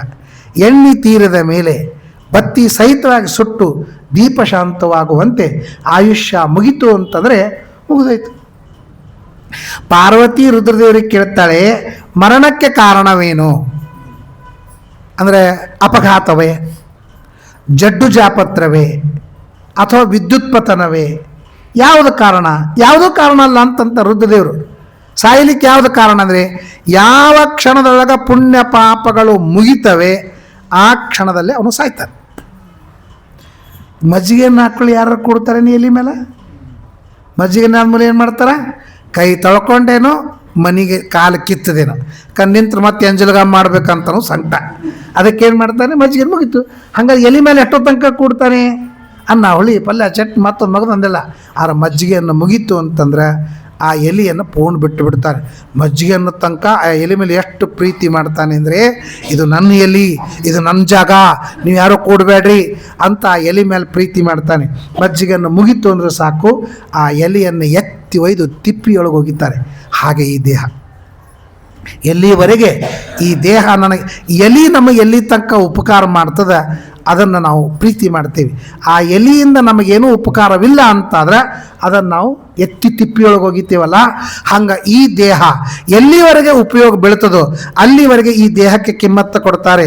ಈ ದೇಹ ತುಂಡು ತುಂಡಾಯ್ತು ಅಥವಾ ರೋಗಿಷ್ಠವಾಯಿತು ಅಂದರೆ ಅದನ್ನು ಎತ್ತಿ ಬೀಸಾಕಿ ಬಿಡ್ತಾರೆ. ಆದ್ದರಿಂದ ಈ ಜೀವನ ದೀಪದಂತೆ ಇದೆ ಅಂತ ಹೇಳ್ತಾರೆ. ಸ್ನೇಹಾದಿಷ್ಟ, ಸ್ನೇಹ ಅಂದರೆ ಎಣ್ಣೆ, ಸ್ನೇಹಾದಿಷ್ಟಾನ ವರ್ತಿ, ವರ್ತಿ ಅಂದರೆ ದೀಪ, ಅದು ಬತ್ತಿ. ಅಗ್ನಿ ಸಂಯೋಗ ಯಾವದೀಯತೆ, ಎಲ್ಲಿವರೆಗೆ ಇದೆಲ್ಲ ಇರ್ತವೋ ತಾವತ್ ದೀಪಸ್ಸ ದೀಪತ್ತಂ ಏವಂ ದೇಹ ಕೃತೋ ಭವ. ಎಷ್ಟು ದೇಹದ ಮೇಲೆ ಪ್ರೀತಿ ಮಾಡ್ತಾನೆ, ಪ್ರೀತಿ ಮಾಡ್ದ ಕೊನೆ ಕಾಲಕ್ಕೆ ಎಲ್ಲರೂ ಮಕ್ಕಳು ಮೊಮ್ಮಕ್ಕಳು ಕೈ ಕೊಡ್ತಾರಂತಲ್ಲ, ಬಿಟ್ಬಿಡ್ರಿ ಅವ್ರನ್ನ. ನಿಮ್ಮ ಇಂದ್ರಿಯಗಳೇ ನಿಮಗೆ ಕೈ ಕೊಡ್ತಾವ. ಒಬ್ಬ ಪೇಷಂಟು ಡಾಕ್ಟ್ರ್ ಹತ್ರ ಹೋಗ್ತಾನೆ. ಡಾಕ್ಟ್ರ್ ಹತ್ರ ಹೋಗಿ ಏನು ಕೇಳ್ತಾನೆ, ನನಗೇನು ರೋಗ ಆಗಿದೆ ಹೇಳ್ರಿ ಅಂತಂತ. ಆಮೇಲೆ ಡಾಕ್ಟರ್ ಅಂತಾರೆ, ಡಾಕ್ಟ್ರ್ ಕೇಳಿದ್ರು ಏನಾಗ್ಯದಪ್ಪ ನಿನಗೆ ಅಂತ ಕೇಳಿದ್ರು. ಅವ ಪೇಷಂಟ್ ಅಂದ, ನನಗೇನಾಗ್ಯದ ಅಂತ ಗೊತ್ತಿದ್ರೆ ಮತ್ತು ನಿಮ್ಮ ಹತ್ರ ಯಾಕೆ ಬರ್ತೀನಿ ನಾನು, ನನಗೇನಾಗ್ಯದ ಗೊತ್ತಿಲ್ಲ ಅಂತ ಅನ್ನೋದಕ್ಕೆ ನಿಮ್ಮ ಹತ್ರ ಬರ್ತೀನಿ ಅಲ್ಲೇನು. ಹಂಗಲ್ಲಪ್ಪ, ಏನಾಗ್ಯದ ಅಂತ ಏನೇನಾಗ್ತದೆ ಹೇಳು, ಏನಾಗ್ಯದ ಅಂತ ನಾ ಹೇಳ್ತೀನಿ ಅಂತ ಡಾಕ್ಟ್ರ್ ಹೇಳ್ತಾರೆ. ಇವನು ಹೇಳ್ತಾನೆ ಲೈಟ್ ಜ್ವರ ಬರ್ತಾವೆ, ಕೆಮ್ಮ ನೆಗಡಿ ಬರ್ತಾವೆ, ಮತ್ತೊಂದು ಅದು ಏನೇನೋ ಹೇಳ್ತಾನೆ. ಹಾಗಾದ್ರೆ ನಿನಗೆ ಈ ರೋಗವಿದೆ, ಈ ರೋಗಕ್ಕೆ ಔಷಧವನ್ನು ನಾನು ಕೊಡ್ತೇನೆ ಅಂತ ಡಾಕ್ಟರ್ ಕೊಡ್ತಾರಲ್ಲ. ಹಂಗೆ ಧನ್ವಂತರಿ ಹತ್ರ ಜೀವ ಹೋಗ್ತಾರೆ. ಧನ್ವಂತರಿ ಡಾಕ್ಟ್ರು, ಜೀವ ಪೇಷಂಟು. ಆ ಜೀವ ಧನ್ವಂತರಿ ಹತ್ರ ಹೋಗಿ ಹೇಳ್ತಾನೆ, ಡಾಕ್ಟ್ರೇ ಏನಾಗಿದೆ. ಧನ್ವಂತರಿ ಕೇಳಿದ ಏನಾಗಿದೆ ನೀ ಹೇಳಬೇಕು. ಅಲ್ಲ ನಾ ಹೆಂಗೆ ಹೇಳಿ, ಏನೇನಾಗ್ತದೆ ಹೇಳು ಅಂದ್ರೆ ನಾ ಏನಾಗ್ಯದ ಅಂತ ಹೇಳ್ತೀನಿ. ಆಗ ಜೀವ ಧನ್ವಂತರಿ ಮುಂದೆ ಹೇಳ್ತಾನೆ, ಹರಿಮೂರ್ತಿಗಳು ಎನ್ನ ಕಂಗಳಿಗೆ ಕಾಣಿಸವು, ಹರಿಯು ಕೀರ್ತನೆಯು ಕೇಳಿಸದೆನ್ನ ಕಿವಿಗೆ.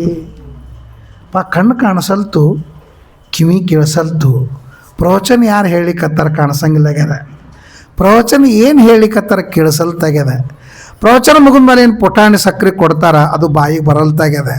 ಇದು ನನ್ನ ಪರಿಸ್ಥಿತಿ ಆಗಿದೆ. ನನಗೆ ಆವ ರೋಗವು ನನಗೆ ದೇವಧನ್ವಂತರಿ, ನನಗೆ ಏನು ರೋಗ ಆಗ್ಯದ ಹೇಳು ಅಂತಂದರೆ ಅವನು ಹೇಳ್ದ, ಇದು ಡಯಾಬಿಟಿಸ್ ಇದ್ದಂಗೆ, ಇದು ಕಾಮನ್ ರೋಗ, ಎಲ್ಲರಿಗೂ ಬರತಕ್ಕಂಥ ಇದು ಭವರೋಗ. ಈ ಭವರೋಗದ ವೈದ್ಯ ನಾನೊಬ್ಬನೇ, ಇಡೀ ಸಮಸ್ತ 14 ಲೋಕದೊಳಗೆ ನಾನೊಬ್ಬನೇ ಇದ್ದೇನೆ, ಇದ್ರ ಸ್ಪೆಷಲಿಸ್ಟು, ಇದನ್ನು ಪರಿಹಾರ ಮಾಡಲಿಕ್ಕೆ ನಾನು. ಆಗ ಜೀವ ಹೇಳ್ತಾನೆ, ಇನ್ನೊಬ್ಬರು ಡಾಕ್ಟ್ರು ಇಲ್ವಾ, ಇದ್ದಾರೆ, ನಾನು ಯಾರಿಗೆ ರೆಕಮೆಂಡ್ ಮಾಡ್ತೀನಿ ಅವ್ರು ಮಾತ್ರ. ಸರಿ ನೀನು ಪರಿಹಾರ ಮಾಡು, ಏನು ಮಾಡ್ತೀಯ?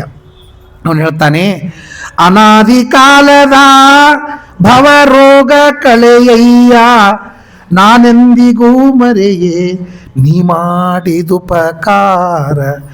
ಈ ಅನಾದಿ ಕಾಲದ ರೋಗವನ್ನು ಪರಿಹಾರ ಮಾಡಪ್ಪ, ನಾನು ಮಾತ್ರ ನಿನ್ನ ಉಪಕಾರವನ್ನು ಎಂದಿಗೂ ಮರಲಿಕ್ಕೆ ಸಾಧ್ಯವಿಲ್ಲ ಅಂತ ಜೀವ ಹೇಳ್ತಾನಂತೆ. ಇದಕ್ಕೆ ಏನು ಔಷಧ ಅಂದರೆ ಭಗವಂತನೇ ಔಷಧ. ಅವನು ಬಿಟ್ಟರೆ ನಾರಾಯಣ ವೈದ್ಯ, ನಾರಾಯಣನೇ ಔಷಧ. ಅಯಂ ಮೇ ಹಸ್ತೋ ಭಗವಾನ್, ಅಯಂ ಮೇ ಭಗವತ್ತರಃ, ಅಯಂ ಮೇ ವಿಶ್ವವೇ ಶಜೋ ಶಿವಾಭಿಮರ್ಶನಃ.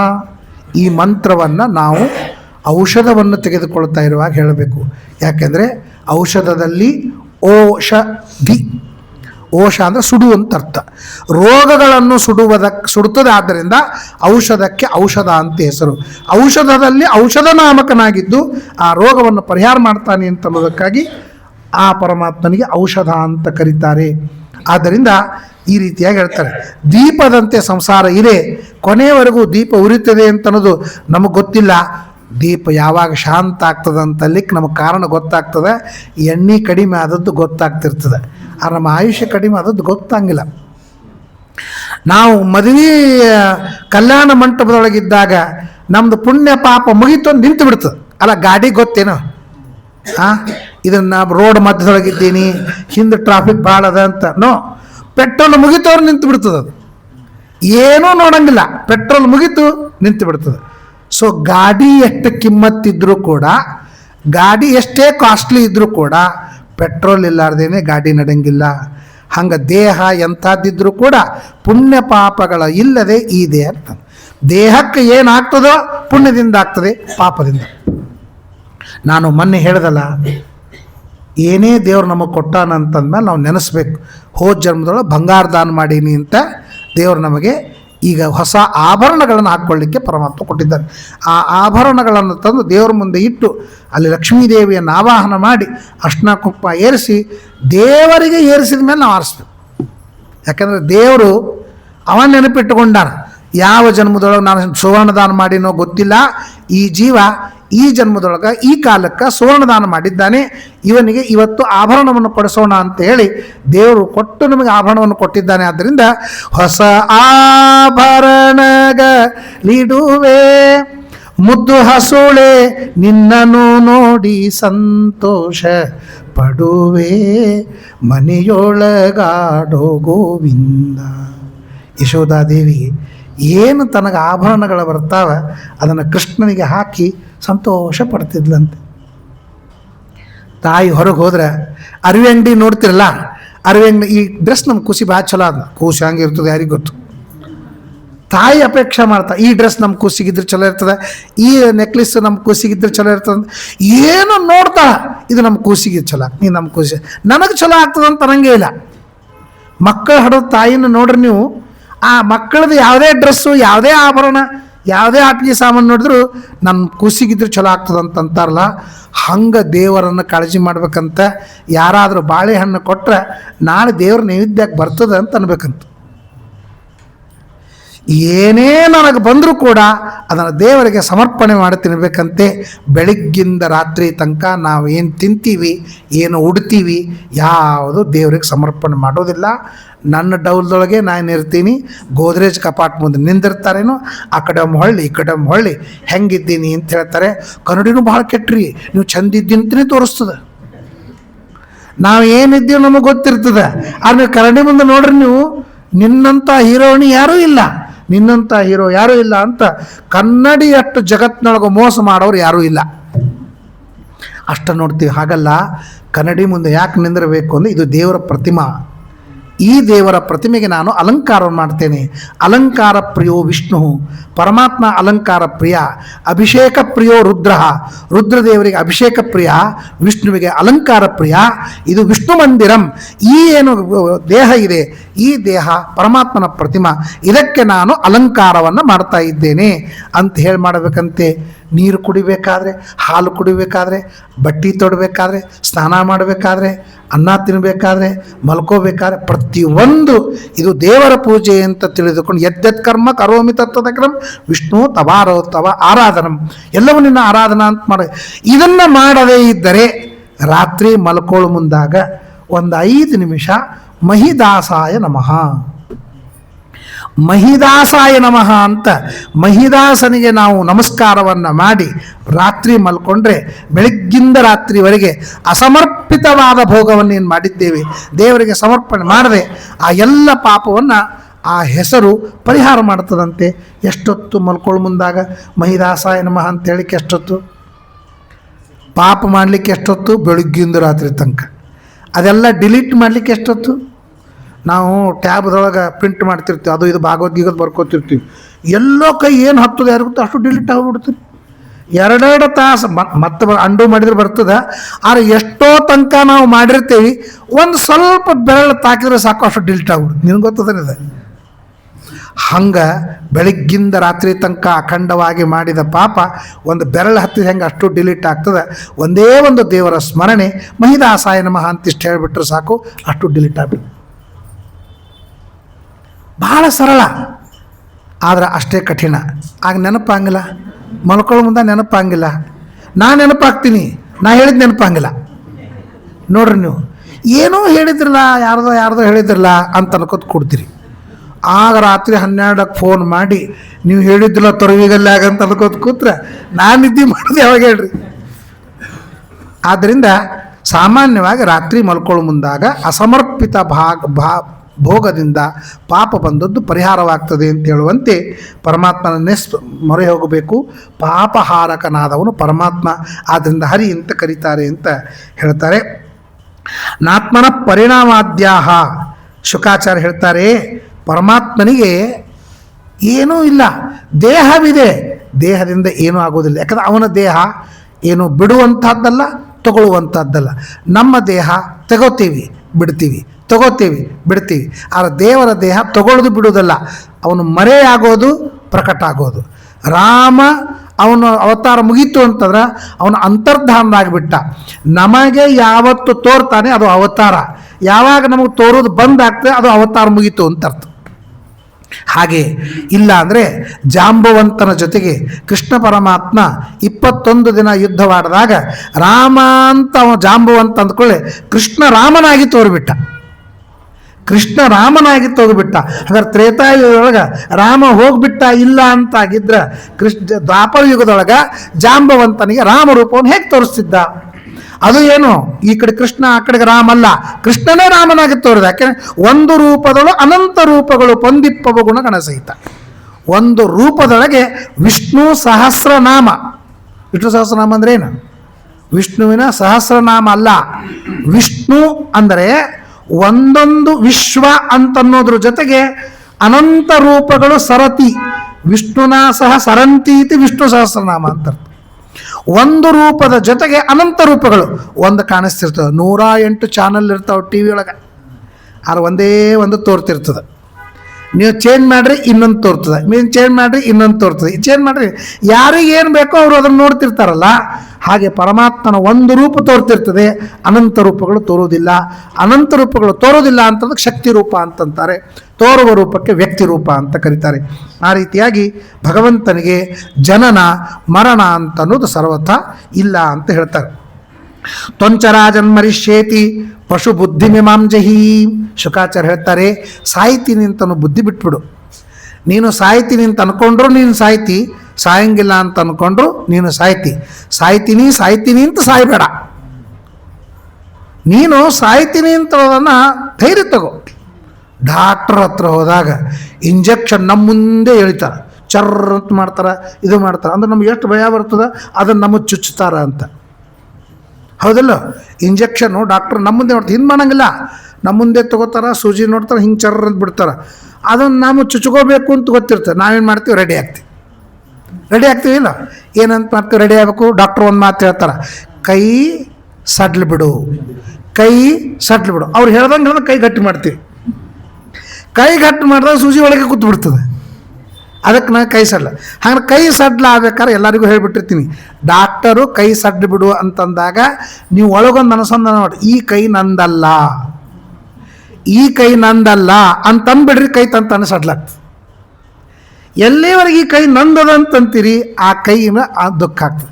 ಯಾವಾಗಲೂ ದುಃಖ ಆಗೋದು ಅಭಿಮಾನದಿಂದ. ಅಭಿಮಾನ ಎಲ್ಲಿ ಬಿಡ್ತೀವಿ ಅಲ್ಲಿ ದುಃಖ ಆಗೋದಿಲ್ಲ. ಯಾರ್ದೋ ನೆಕ್ಲೆಸ್ಸು ಕಳ್ತನ ಮಾಡ್ಕೊಂಡ್ರೆ ದುಃಖ ಯಾಕಾಗ್ತದೆ? ಯಾರದೋ ದುಃಖ ಆಗೋದಿಲ್ಲ. ನಮ್ಮದು ತೊಗೊಂಡು ಹೋದ್ರೆ ದುಃಖ ಯಾಕಾಗ್ತದೆ?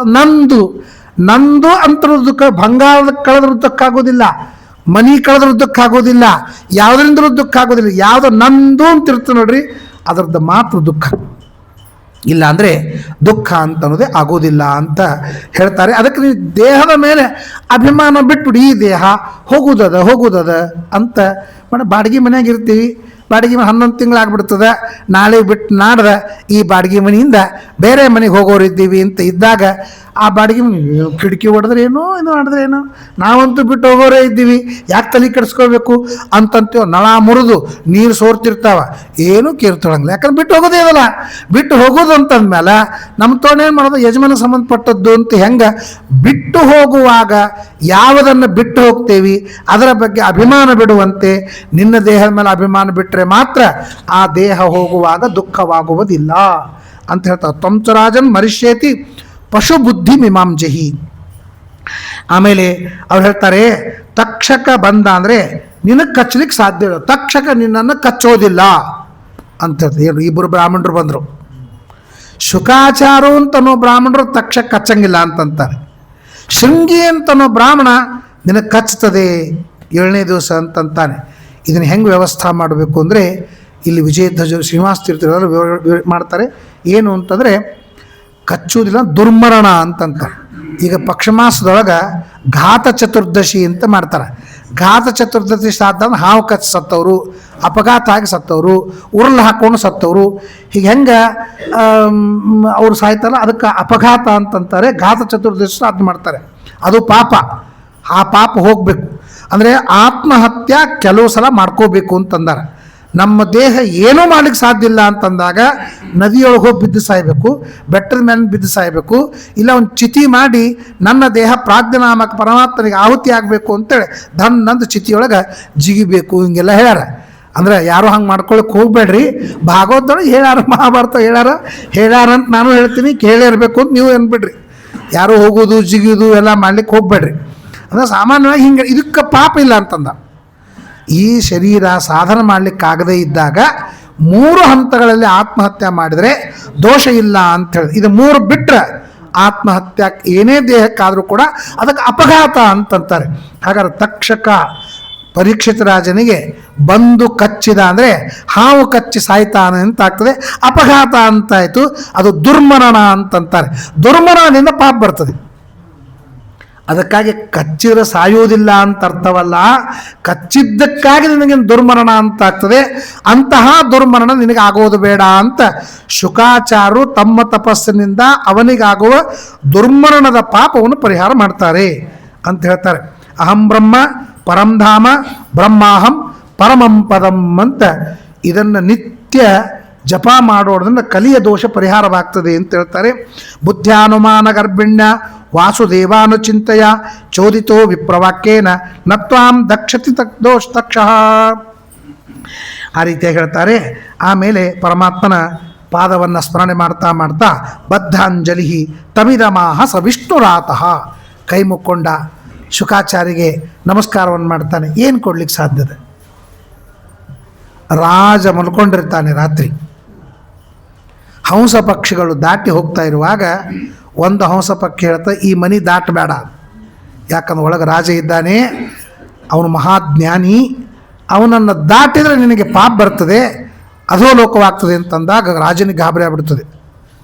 ಆ ಇನ್ನೊಂದು ಹಂಸ ಹೇಳ್ತದೆ, ಒಬ್ಬತ್ತ ಋಷಿ ಇದ್ದಾನೆ, ಅವನ ಮುಂದೆ ಇವನೇನು ಜ್ಞಾನ ಅಂತ. ಆಗಿಂದಾಗೆ ರಾಜ ಬೆಳಗ್ಗೆ ಎದ್ದು ಎಲ್ಲ ಕಡೆಗೆ ಆ ಋಷಿನ ಹುಡುಕಿಸ್ತಾನೆ, ಎಲ್ಲೂ ಸಿಗೋದಿಲ್ಲ. ಒಂದು ಚಕ್ಕಡಿ ಗಾಡಿ ಕೆಳಗೆ ಆ ಋಷಿಗೆ ಮರ್ಕೊಂಡಿರ್ತಾನೆ, ಕೈಯೆಲ್ಲ ಕಜ್ಜಿ ಆಗಿರ್ತದೆ. ಆಗ ನನಗೆ ಬ್ರಹ್ಮೋಪದೇಶ ಮಾಡು, ನನಗೇನು ಗೊತ್ತಿರೋ ಅದನ್ನು ಹೇಳು ಅಂತಂದಾಗ ಸರಳ ಹೇಳಂಗಿಲ್ಲ ಅಂತ ಹೇಳ್ತಾನೆ. ಯಾಕೆ ಅಂತ ಕೇಳಿದ್ರೆ ಜ್ಞಾನಕ್ಕೆ ಎಷ್ಟು ಮಹತ್ವದ ಅಂತಂದ್ರೆ, ಇಡೀ ಪೃಥ್ವಿಗೆ ಬಂಗಾರದ ಕವಚ ಹಾಕಿ ದಾನ ಮಾಡಿದರೂ ಆ ದಾನ ಪೂರ್ಣ ಆಗೋದಿಲ್ಲ, ಅಷ್ಟು ಜ್ಞಾನದಾನಕ್ಕೆ ಮಹತ್ವ ಇದೆ ಅಂತಂತ. ಈಗ ಸೈಕ್ಯಾಟ್ರಿಸ್ಟು ನಿಮ್ಮ ಹತ್ರ ಬಂದ್ರೆ ಅವ್ರೇನು ಮಾಡ್ತಾರೆ? ಔಷಧ ಕೊಡೋದಿಲ್ಲ, ನಿಧಿಗಳಿಗೆ ಕೊಡ್ತಾರೆ. ನಿಮಗೆ ಮಾತಿನಿಂದ ಹೇಳಿ ಹೇಳಿ ಹೇಳಿ ಹೇಳಿ ನಿಮ್ಮ ಮನಸ್ಸನ್ನು ಗಟ್ಟಿ ಮಾಡ್ತಾರೆ. ಯಾರ್ಯಾರು ಸೈಕ್ಯಾಟ್ರಿಸ್ಟ್ ಇದ್ದಾರೆ ನೀವು ಕೇಳಿರ್ಬೇಕಾರೆ, ಅವ್ರು ಮೊದಲು ನಿಮ್ಮನ್ನು ಮಾತಾಡ್ತಾರೆ, ಆದಷ್ಟು ಹಿಪ್ನೋಸಿಸ್ ಮಾಡ್ತಾರೆ. ಹಿಪ್ನೋಸಿಸ್ ಮಾಡಿ ನಿಮ್ಮ ಒಳಗೇನಾದ್ರೂ ಅದನ್ನು ಕಿತ್ತು ಒಗಿಲಿಕ್ಕೆ ಪ್ರಯತ್ನ ಮಾಡ್ತಾರೆ. ಅದರಿಂದಲೇ ಪರಿಹಾರವೇ ಹೊರತು ಔಷಧ ಕೊಟ್ಟರು ಪರಿಹಾರ ಆಯಿತು ಅಂತ ಅನ್ನೋದು ಅಲ್ಲ. ಮನಸ್ಸು ಅಷ್ಟು ಸೂಕ್ಷ್ಮ ಇದೆ, ಬಹಳ ಸೂಕ್ಷ್ಮ ಇದೆ ಮನಸ್ಸು. ಅದನ್ನು ಪರಿಹಾರ ಮಾಡಬೇಕು, ಮಾತಿನಿಂದ ಪರಿಹಾರವಾಗ್ತದೆ. ಹಾಗಾದರೆ ಒಂದು ದೇಹಕ್ಕೆ ರೋಗವಾದರೆ ಕನ್ಸಲ್ಟಿಂಗ್ ಚಾರ್ಜ್ ನೀವು 800 ರೂಪಾಯಿ ಕೊಡ್ತೀರಿ. ಪುಣೆ ಗಿಣೆ ಅಂತಹ ಜುಪಿಟರ್ ಗಿಪಿಟರ್ ದೊಡ್ಡ ದೊಡ್ಡ ಆಸ್ಪತ್ರೆ ಒಳಗೆ 8,000 ರೂಪಾಯಿ ಅದ ರೀ, 2,000 ರೂಪಾಯಿ ಕನ್ಸಲ್ಟಿಂಗ್ ಅದ. ಆದ್ರೆ ನಮ್ಮನ್ನೆಲ್ಲ ಹುಬ್ಬಳ್ಳಿ ಭಾಳ ಸರಳದ ಬಿಡ್ರಪ್ಪ, 300-400 ಅದ.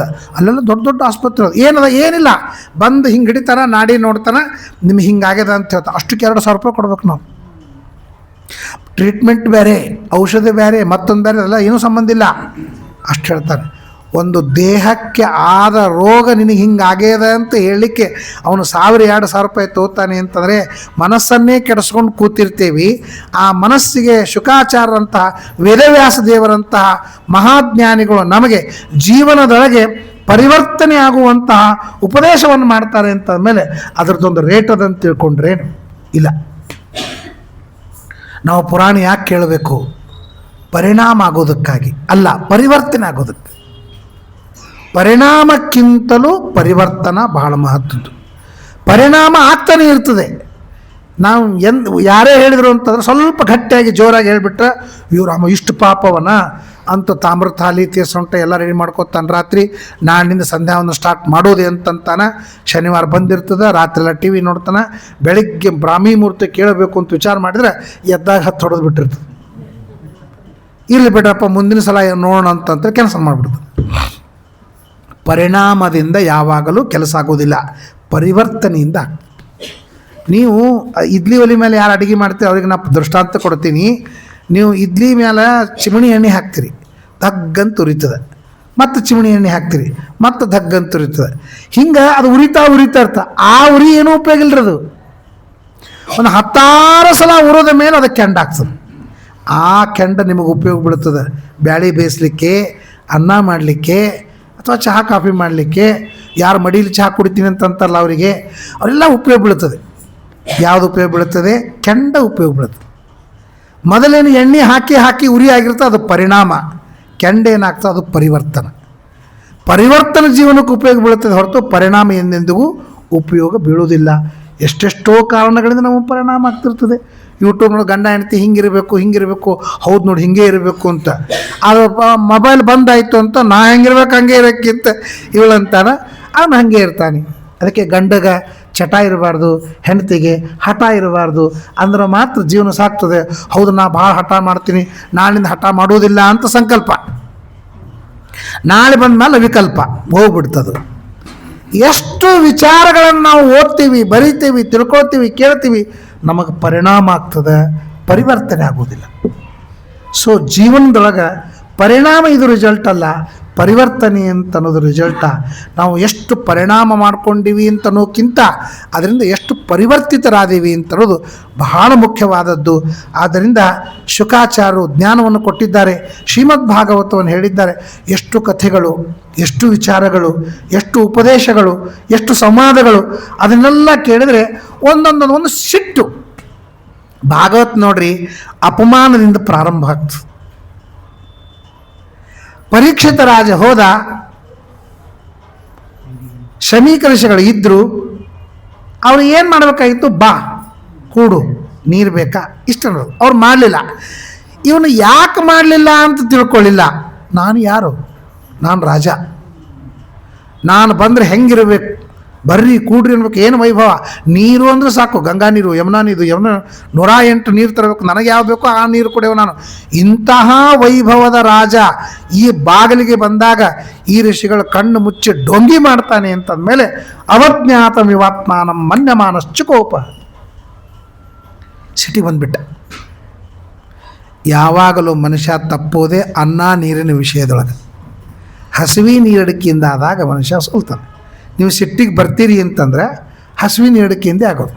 ಸ್ವಲ್ಪ ಅಡುಗೆ ಲೇಟ್ ಆಯಿತು ಅಂತಂದ್ರೆ ಶಾಂತ ಕೂತಿರ್ತಾನೇನು, 10 ಸಲ ಅಡುಗೆ ಇನ್ನಾಗಿಲ್ಲದಲ್ಲ ಅಂತಂತಾರೆ.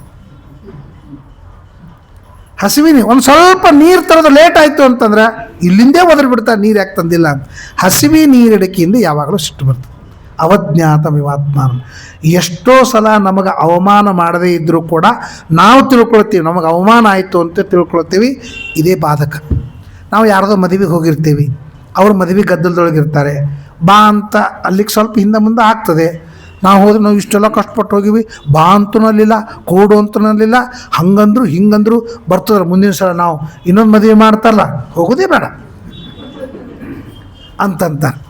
ಅದೇ ನಮ್ಮ ಮನೆಯೊಳಗೆ ಆಯಿತು ಅಂದ್ರೆ, ಅಲ್ರಿ ನಿಮ್ಮ ಮನ್ಯಾಗ ನಮ್ಮ ಬಾ ಅಂತಲಿಲ್ಲ, ಕೂಡು ಅಂತಲಿಲ್ಲ, ಹಂಗಂಗೆ ಆಗ್ತದೆ. ಎಷ್ಟು ಗಡಿ ಬಿಟ್ಟಿತ್ತು ಏನು ಕೆಲಸ ನೀವು ನೋಡ್ತಿರಲ್ಲ. ನಾವೆಲ್ಲ ಕನ್ಯಾಪಿತ ಕಪಿಯಲ್ಲೇ ನಾವು, ಆದ್ರಿಂದ ನಮ್ಗೆ ಈ ಜಗನೇ ಇದ್ದಿದ್ದಿಲ್ಲ. ಹೆಂಗಿರುತ್ತೆ ತನ್ನ ಮೈ ಮೇಲೆ ಬಂತು ಅಂದ್ರೆ ರೀಸನ್ ಸ್ಟಾರ್ಟ್ ಆಗ್ತದೆ.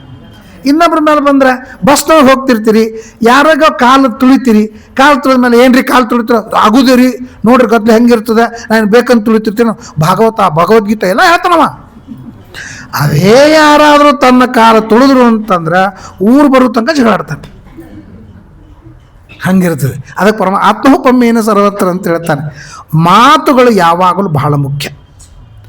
ಮಾತಿನಿಂದ ಮನುಷ್ಯ ಇಡೀ ಜೀವನ ನಡೆಸ್ತಾನೆ. ಜಿಹ್ವಾಗ್ರೇ ವಸತಿ ಲಕ್ಷ್ಮಿ. ಮಾತಿನಿಂದ ಲಕ್ಷ್ಮಿ ಸಂಪತ್ತು ಬರ್ತದೆ. ಬರೀ ಮಾತಾಡಿ ಸಂಪತ್ತು ಮಾಡೋ, ನಾವೆಲ್ಲ ಮಾತಾಡಿ ಶ್ರೀಮಂತರವರಲ್ಲಿ ನೀವು. ನಮಗೆ ರೊಕ್ಕ ಎಲ್ಲಿಂದ ಬರ್ತದೆ? ಮಾತಾಡೋದ್ರಿಂದ ಬರ್ತದಿಲ್ಲ. ವಕೀಲರಿಗೆ ರೊಕ್ಕ ಎಲ್ಲಿಂದ ಬರ್ತದೆ? ಮಾತಾಡೋದ್ರಿಂದ ಬರ್ತಿಲ್ಲ. ಅಷ್ಟೇ. ನಾವು ಕರೆ ಹೇಳ್ತೀವಿ, ಅವರು ಸುಳ್ಳು ಹೇಳ್ತಾರೆ, ಅಷ್ಟೇ ವ್ಯತ್ಯಾಸ. ಮಾತಿನಿಂದ ಬರೀ ಹಾಡಿ ಬದುಕೋರು. ಜಿಹ್ವಾಗ್ರೇ ವಸತಿ ಲಕ್ಷ್ಮಿ, ಜಿಹ್ವಾಗ್ರೇ ಮಿತ್ರ ಬಾಂಧವ. ನಾವು ಮಾತಾಡಬೇಕು ಅಂದರೆ ಸ್ಮಿತಪೂರ್ವ ಭಾಷೆ. ನಾವೇ ಹೋಗಿ ಮಾತಾಡ್ಸ್ಬೇಕು, ಹೆಂಗೆ ಆರಾಮಿದ್ದೀರೇನು ಅಂತ. ಇಲ್ಲ ಅವ್ರು ಮಾತಾಡ್ಸಿರೋ ನಾ ಯಾಕೆ ಮಾತಾಡ್ಸಿ ನೋಡೋಣಂತ ಅಂತ ಅನ್ನೋ ಹಂಗೆ ಸ್ಮಿತಪೂರ್ವ ಭಾಷೆ. ರಾಮ ಹೇಳ್ತಾನೆ, ಒಂದು ಮಾತಿನೊಳಗೆ ಮಿತ್ರರಾಗ್ತಾರೆ, ಮಾತಿನಿಂದಲೇ ಶತ್ರು ಆಗ್ತಾರೆ. ಮಿತ್ರ ಬಾಂಧವ ಮಾತಿನಿಂದ. ಅವನು ಭೀಮ ಗಡ ಕೊಲ್ತಿದ್ದ. ದ್ರುಪದ ರಾಜನ ಹಿಡಿದ್ರು, ಹೆಡೆಮೂರಿಗೆ ಕಟ್ಟಿದ್ರು. ಅರ್ಜುನ ಒಂದೇ ಮಾತು ಹೇಳ್ದ, ದ್ರುಪದ ರಾಜನ ಕಟ್ಟಿ ದ್ರೋಣಾಚಾರ್ಯ ಒಯ್ಬೇಕು, ನಮ್ಮ ಟಾರ್ಗೆಟ್ ಹೌದಲ್ಲೋ. ದ್ರುಪದ ರಾಜನ ಕಟ್ಟಿ ರಥ ಹಾಕಿ ಮತ್ತೆ ಯಾಕೆ ಸುಮ್ಮನೆ ಕೊಡ್ತಿ? ದ್ರುಪದ ರಾಜ ಪಾಪ ಒಳ್ಳೆ ಮನುಷ್ಯ, ಅವನಿಗೆ ಯಾಕೆ ಇಷ್ಟೇ ಮಾತು ದ್ರುಪದ ರಾಜನ ತಲೆಯಾಕೆ ಕೂತು.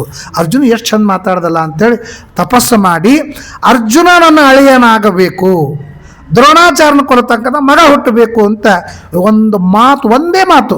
ದ್ರುಪದ ರಾಜ ಒಳ್ಳೆಯವನು, ಅವನ ಸೈನ್ಯವನ್ನು ಯಾಕೆ ಮಾಡಿ, ನಮ್ಮ ಕೆಲಸ ಆಗೇದಲ್ಲ ಇಷ್ಟು ಅಂದಿದ್ದಕ್ಕೆ ಅಳಿಯ ಮಾಡ್ಕೋಬೇಕು ಅಂತ ವಿಚಾರ ಮಾಡಿದ. ಜಿಹ್ವಾಗ್ರೆ ಮಿತ್ರ ಬಾಂಧವ, ಜಿಹ್ವಾಗ್ರೆ ಬಂಧನಂ ಪ್ರಾಪ್ತಂ. ಅನಬಾರದ ರಾಜಕಾರಣಗಳಿಗೆ ಅಂದುಬಿಟ್ರಿಂದ ಕೇಸ್ ಹಾಕ್ಬಿಡ್ತಾರೆ, ಮಾನಹಾನಿ ಖಟ್ಲೆ ಅಂತ ಹಾಕ್ಬಿಟ್ರು ಜೈಲು ಎಣಿಸ್ಬೇಕಾಗ್ತದೆ. ಜಿಹ್ವಾಗ್ರೆ ಬಂಧನಂ, ಜಿಹ್ವಾಗ್ರೆ ಮರಣಂ ಧ್ರುವಂ. ಬಂದೂಕ್ ಹಿಡ್ಕೊಂಡು ಕಳ್ಳ ನಿಂತಿರ್ತಾನೆ, ನೀ ಏನು ಮಾಡ್ತ ನನಗಂದು ಹೊಡೆದ್ಬಿಡ್ತಾನವ. ಮಾತಿನೊಳಗದ ನೋಡ್ರಿ, ಮಾತಿನೊಳಗೇನು ಶಕ್ತಿ ಅದ, ಆ ಶಕ್ತಿ ಇನ್ಯಾವುದೂ ಇಲ್ಲ. ಅಂಥದ್ದು ಶುಕಾಚಾರಂಥ ಮಹಾನುಭಾವರು ತಮ್ಮ ಅದ್ಭುತವಾದ ತಪಸ್ಸಿನಿಂದ ಕೂಡಿದಂತಹ ಮಾತನ್ನು ಹೇಳಿದಾಗ ನಾನು ಈ ಸಾಯ್ತೀನಿ ಅಂತ ಅನ್ನೋ ಪಶುಬುದ್ಧಿಯನ್ನು ಬಿಟ್ಟಿದ್ದೇನೆ ಅಂತ ಅಂತಾನೆ. ಆಮೇಲೆ ನತೇನ ಮೂರ್ಧಾ ಬದ್ಧಾಂಜಲಿಸ್ತಮಿದಮಾಹ ಸವಿಷ್ಣುರಾತಃ ಸಿದ್ಧೋಸ್ಮಿ ಅನುಗೃಹೀತೋಸ್ಮಿ ಭವತಾ ಕರುಣಾತ್ಮನ. ನಾನು ಬಹಳ ಪುಣ್ಯ ಮಾಡೀನಿ. ಎಲ್ಲರಿಗೂ ಒಳ್ಳೆಯ ಮಾತುಗಳು ಸಿಗುವುದಿಲ್ಲ. ಯಾಕಂದರೆ ಎಷ್ಟು ಒಳ್ಳೆಯ ಜನರ ಸಂಪರ್ಕ ಮಾಡ್ತೀವಿ ಅಷ್ಟು ನಮ್ಮ ಬುದ್ಧಿ ನಮ್ಮ ಜೊತೆಗಿದ್ದವ್ರ ಜೊತೆ ಪರಿವರ್ತನೆ ಆಕೋತ ಹೋಗ್ತದೆ. ಒಳ್ಳೆಯ ಜನರ ಜೊತೆಗಿದ್ರೆ ನಮ್ಮ ಬುದ್ಧಿ ಒಳ್ಳೆಯದೇ ಕೆಲಸ ಮಾಡ್ತದೆ, ಮಾತು ಒಳ್ಳೆಯದೇ ಕೆಲಸ ಮಾಡ್ತದೆ. ಕೆಟ್ಟ ಜನರೊಳಗಿದ್ರೆ ಹಾಗೆ. ಒಂದು ಹುಲಿ ಇತ್ತಂತ, ಹುಲಿ ನಮ್ಮ ಹಿತೋಪದೇಶರ ಕತ್ತಿ ಬರ್ತದೆ. ಹುಲಿ ಕೂತಾಗ ಒಬ್ಬ ಬ್ರಾಹ್ಮಣ ಬಂದಂತ. ಬ್ರಾಹ್ಮಣ ಬಂದ ಕೂಡಲೇ ಬಾಜುಕ್ಕೊಂದು ಜಿಂಕಿ ಕೂತಿತ್ತಂತ.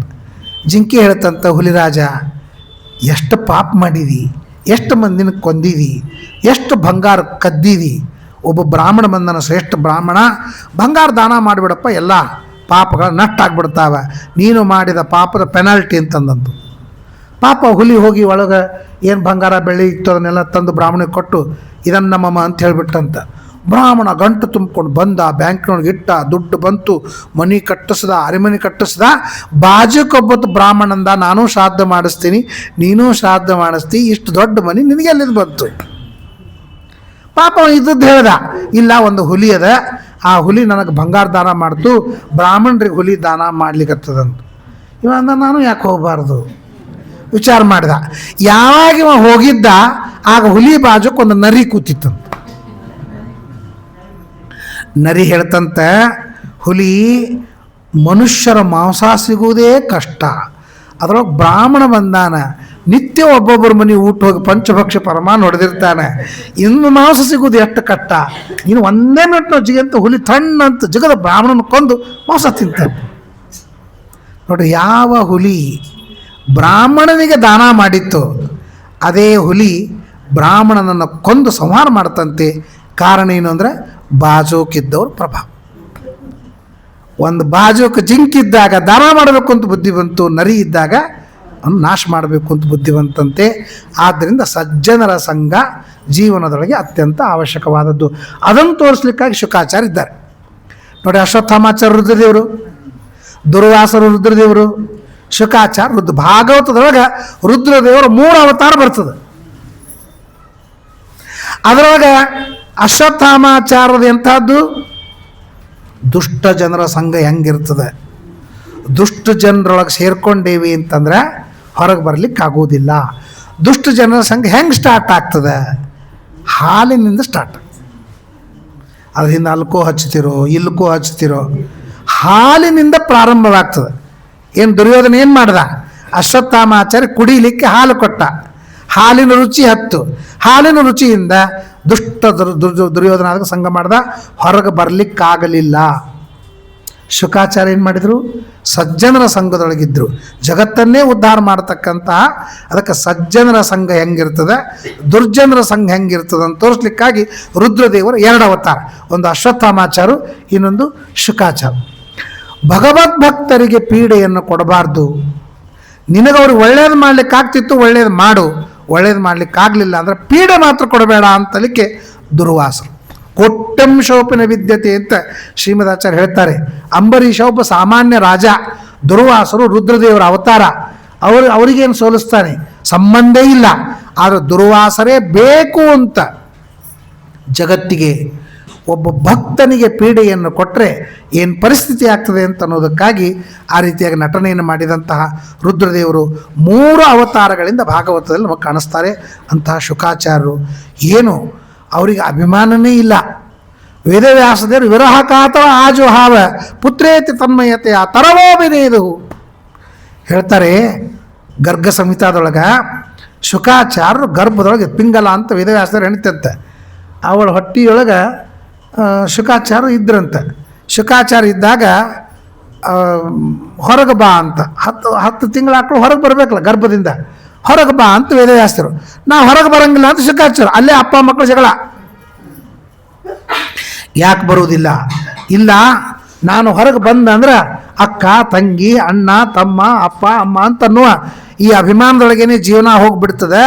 ದೇವರನ್ನು ಸ್ಮರಣೆ ಮಾಡಲಿಕ್ಕೆ ಏನೂ ಅವಕಾಶ ಸಿಗೋದಿಲ್ಲ. ಗರ್ಭದೊಳಗಿದ್ರೆ ಯಾವ ಜಂಜಾಟಿಲ್ಲ, ಅನಂತ ಏನೋ ಸ್ವಲ್ಪ ಕಷ್ಟ ನಷ್ಟ ಆಗ್ತಿರ್ತದೆ. ಆದರೆ ನಿನ್ನನ್ನು ಸ್ಮರಣೆ ಮಾಡತಕ್ಕಂತಹ ಭಾಗ್ಯ ನನಗೆ ಬರ್ತದೆ. ಆದ್ದರಿಂದ ನಾನು ಹೊರಗೆ ಬರುವುದಿಲ್ಲ. ವೇದವ್ಯಾಸದೇವ್ರನ್ನ ಹಂಗೆ ನಡೀತದೆ. ಎಷ್ಟು ಅಂತ ಇರ್ಲಿಕ್ಕೆ ಸಾಧ್ಯದ? ಒಂದು 10 ದಿವಸ 10 ತಿಂಗಳು ಇರ್ಬೋದು, 100 ತಿಂಗಳು ಇರ್ಬೋದು, ಕೊನೆ ತನಕ ಗರ್ಭದೊಳಗೆ ಇರ್ಲಿಕ್ಕೆ ಆಗೋದಿಲ್ಲ, ಬರಲೇಬೇಕು ನೀನು. ಆಗ ಶುಕಾಚಾರ್ಯ ಹೇಳಿದ್ರಂತ, ಕೃಷ್ಣನ ಕರೆಸ್ರಿ. ಕೃಷ್ಣನ ಕರೆಸಿದಾಗ ನಾನು ಕೃಷ್ಣನಿಗೆ ವರ ಕೇಳ್ಕೊತೀನಿ, ಅವನು ವರ ಕೊಟ್ಟ ಮೇಲೆ ನಾನು ಹೊರಗೆ ಬರ್ತೀನಿ. ವೇದವ್ಯಾಸರು ಕೃಷ್ಣನ ಕರೆಸಿದ್ರಂತೆ. ಕೃಷ್ಣ ಬಂದಂತೆ, ಯಾಕಪ್ಪ ಹೊರಗೆ ಬರಂಗಿಲ್ಲಾಗಿದ್ದೀವಿ? ಬರ್ತೀನಿ ನಾನು, ನನಗೆ ವರ ಕೊಡಬೇಕು. ಏನು ವರ ಕೊಡಬೇಕು? ನಾನು ಹೊರಗೆ ಬಂದರೆ ಅಪ್ಪ ಅಮ್ಮ ಅಣ್ಣ ತಂಗಿ ಅಂತನೂ ಅಭಿಮಾನ ನನಗೆ ಬರಬಾರ್ದು. ಹಂಗಿದ್ರೆ ನಾವು ಹೊರಗೆ ಬರ್ತೀನಿ ಅಂತ. ಆಯ್ತಪ್ಪ ಪುಣ್ಯಾತ್ಮ, ನೀವು ಹೊರಗೆ ಬಂದ್ರೆ ಸಾಕು ಅಂತೇಳಿ ಕೃಷ್ಣ ಪರಮಾತ್ಮ ವರ ಕೊಟ್ಬಿಟ್ಟಂತೆ. ಹೊರಗೆ ಬಂದ್ರಂತ ಹೊರಗೆ ಬಂದ್ಕೊಂಡು ಹೊಂಟೇ ಬಿಟ್ರು. ಯಾಕೆ? ಅಪ್ಪ ಅಮ್ಮ ಅಣ್ಣ ತಮ್ಮ ಏನೋ ಅಭಿಮಾನನೇ ಇಲ್ಲ. ಆಗ ವೇದವ್ಯಾಸರಿಗೆ ಏನು ಚಂದದ ನನ್ನ ಕೂಸ, ಶುಕ ಬಾರೋ ಕೂಸು ಅಂತಂದ್ರಂತ. ಲಕ್ಷ್ಯ ಕೊಡಲಿಲ್ಲಂತ. ಆಗಿನ ಮಕ್ಕಳು ಲಕ್ಷ್ಯ ಕೊಡದಿರೋದಕ್ಕೂ ಈಗಿನ ಮಕ್ಕಳು ಲಕ್ಷ್ಯ ಕೊಡದಿರೋದಕ್ಕೂ ಭಾಳ ವ್ಯತ್ಯಾಸ ಅದ. ಅವರು ವೈರಾಗ್ಯದಿಂದ ಅಪ್ಪನ ಮಾತು ಕೇಳಿಲ್ಲ, ಇವರು ವಿಶೇಷ ರಾಗದಿಂದ ಅಪ್ಪನ ಮಾತು ಕೇಳಂಗಿಲ್ಲ. ಆದ್ದರಿಂದ ಶುಕಾಚಾರ ಹೋಗ್ಬಿಡು. ಪುತ್ರೇತಿ ತನ್ಮಯತೆಯ ತರವೋಭಿನೇದು, ಮಗ ಅಂತ ಕರೆದ್ರೂ ಕೂಡ ಲಕ್ಷ್ಯ ಕೊಡಲಿಲ್ಲಂತೆ. ಅಂತಹ ನಿರಭಿಮಾನಿ ದೇವರು. ಅವ್ರಿಗೆ ಶುಕಾಚಾರ್ಯಗೆ ನಿರ್ವಿಕಲ್ಪಕ ಅಂತಂತಾರೆ. ನಿರ್ವಿಕಲ್ಪಕ ಅಂದರೆ ಏನು? ಯಾರದೋ ಒಂದು ಸಾಮಾನು ಬಿತ್ತು ಅಂದ್ರೆ ನಿಮಗೆ 2 ಲಕ್ಷ್ಯ ಇರ್ತದೆ. ಒಂದ ನಂದು, ಇಲ್ಲ ಇನ್ನೊಬ್ರದ್ದು.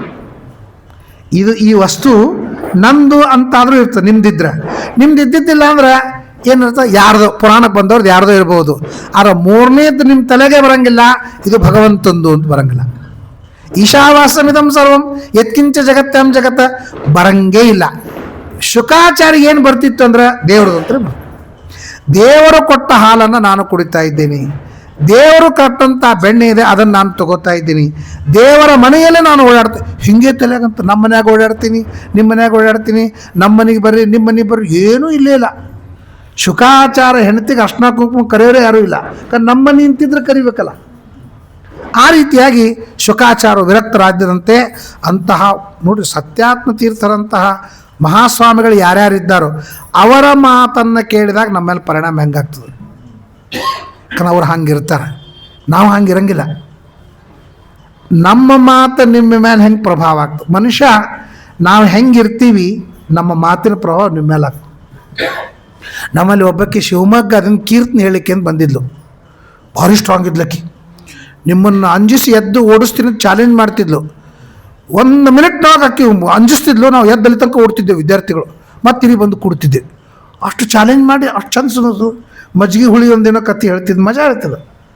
ಅವಳು ಏನು ಹೇಳ್ತಿಲ್ಲ, ನಾನು ಏಕಾದಶಿ ದಿವಸ 1 ಹನಿ ನೀರು ಕುಡಿದ್ರಿ ಅಂದ್ರೆ ರಕ್ತಕಾರಿ ಸಾಯ್ತಾನ ಅಂತೇಳಿ ಬಾಟ್ಲಿಂದ ನೀರು ಕುಡಿತಿದ್ಲು ಏಕಾದಶಿ ದಿವಸ.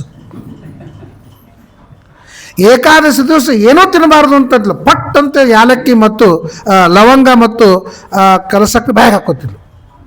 ನಮಗೆ ನಗಿ ಬರ್ತಿತ್ತು. ನೀರು ಕುಡಿಬೇಡ ಅಂತಂತಾಳ, ನೀರು ಕುಡ್ಲಿಕ್ಕತ್ತ. ಅದು ಹಿಂಗೆ ಹೇಳ್ಕೊತೆ. ಅವ್ರಿಗೆ ಗೊತ್ತಲ್ಲ, ಕೀರ್ತನ ಹಾಡೋರೆಲ್ಲ ನೀರು ಕುಡ್ಕೋತೆ ಹಾಡ್ತಿರ್ತಾರೆ. ಮತ್ತು ಪಲ್ಲವಿ ಬಂದಾಗ ಮ್ಯೂಸಿಕ್ ಬಿಡ್ತಿರ್ತಾರೆ, ನೀರು ಕುಡಿಲಿಕ್ಕೆ ಬಿಟ್ಟಿರ್ತಾರೆ. ಅಂದ್ರೆ ನಾವು ಅದಷ್ಟು ನಮ್ಮ ಗುರುಗಳು ಹೇಳ್ತಿದ್ರು, ನೀವೇನೇ ಪ್ರವಚನ ಮಾಡಿರಿ 1% ಆದರೂ ನಿಮ್ಮಲ್ಲಿದ್ದರೆ ಮಾತ್ರ ಅದು ಕೇಳತಕ್ಕಂಥವ್ರಿಗೆ ಪ್ರಭಾವ ಆಗ್ತದೆ ಹೊರತು ಇಲ್ಲ ಅಂದರೆ ಆಗೋದಿಲ್ಲ ಅಂತ ಹೇಳ್ತಾರೆ. ಕಷ್ಟ ಇದೆ ನೋಡಿ. ಹೇಳಿದ್ದೆಲ್ಲ ನಮಗೂ ಮಾಡ್ಲಿಕ್ಕೆ ಆಗೋದಿಲ್ಲ. ನಿಮಗೆಲ್ಲ ಕಾಣಿಸ್ಬೇಕು ಅಂತ ನಾ ಮ್ಯಾಲೆ ಕೂತೀನಿ ಹೊರತು ನಿಮಗಿಂತ ನಾನು ದೊಡ್ಡವಂತೆ ಭ್ರಮನೂ ನಿಮಗೆ ಬರೋದು ಬೇಡ. ಬಹಳ ಕಷ್ಟ ಇದೆ. ಭಾಗವತ ಹೇಳ್ದಂತೆ ಇರೋದು ಭಾಳ ಕಷ್ಟ ಇದೆ, ಜೀವನದೊಳಗೆ ಭಾಳ ಕಷ್ಟ ಅಂತಿರೋದು ನಮಗೂ ಗೊತ್ತಿದೆ, ನಿಮಗೂ ಗೊತ್ತಿದೆ. ಆದರೆ ಹೇಳಿದಂತೆ ನಾವು ಆಗಬೇಕು ಅಂತ ದೇವರಲ್ಲಿ ಪ್ರಾರ್ಥನೆ ಮಾಡಬೇಕು, ಕೇಳಿದಂತೆ ನಾವು ಆಗಬೇಕು ಅಂತ ನೀವು ಪ್ರಾರ್ಥನೆ ಮಾಡಬೇಕು. ಎಲ್ಲರೂ ಸೇರಿ ಪರಮಾತ್ಮನಿಗೆ ಹೇಳಬೇಕೆ ಹೊರತು ನಾವು ದೊಡ್ಡವರು ನೀವು ದೊಡ್ಡವರು ಅಂತನೋ ಮಾತು ಬರುವುದೇ ಇಲ್ಲ. ಅಂತಹ ಶುಕಾಚಾರ್ಯರಿಗೆ ಪ್ರಾರ್ಥನೆ. ಕರುಣಾತ್ಮನ ಶಾವಿತೋ ಯಚ್ಚಮೇ ಸಾಕ್ಷಾತ್ ಅನಾದಿ ನಿಧನೋ ಹರಿಹಿ. ದೇವರ ಬಗ್ಗೆ ಯಾರು ಹೇಳೋರಿದ್ದಾರೆ? ನಮಗೆ ಮಕ್ಕಳಿಗೆಲ್ಲ ಹೇಳ್ತೀವಲ್ಲ, ಒಬ್ಬ ಅಪ್ಪ ಮಗನಿಗೆ ದುಡ್ಡು ಕೊಡಬೇಕೆಲ್ಲ ಸಂಪತ್ತು ಬರೆದು ಕೊಡಬೇಕಾಗಿತ್ತು. ಮೊದಲು ಮಕ್ಕಳಿಗೆ ಕಿಮ್ಮತ್ತು ಬರಬೇಕು ನೋಡ್ರಿ.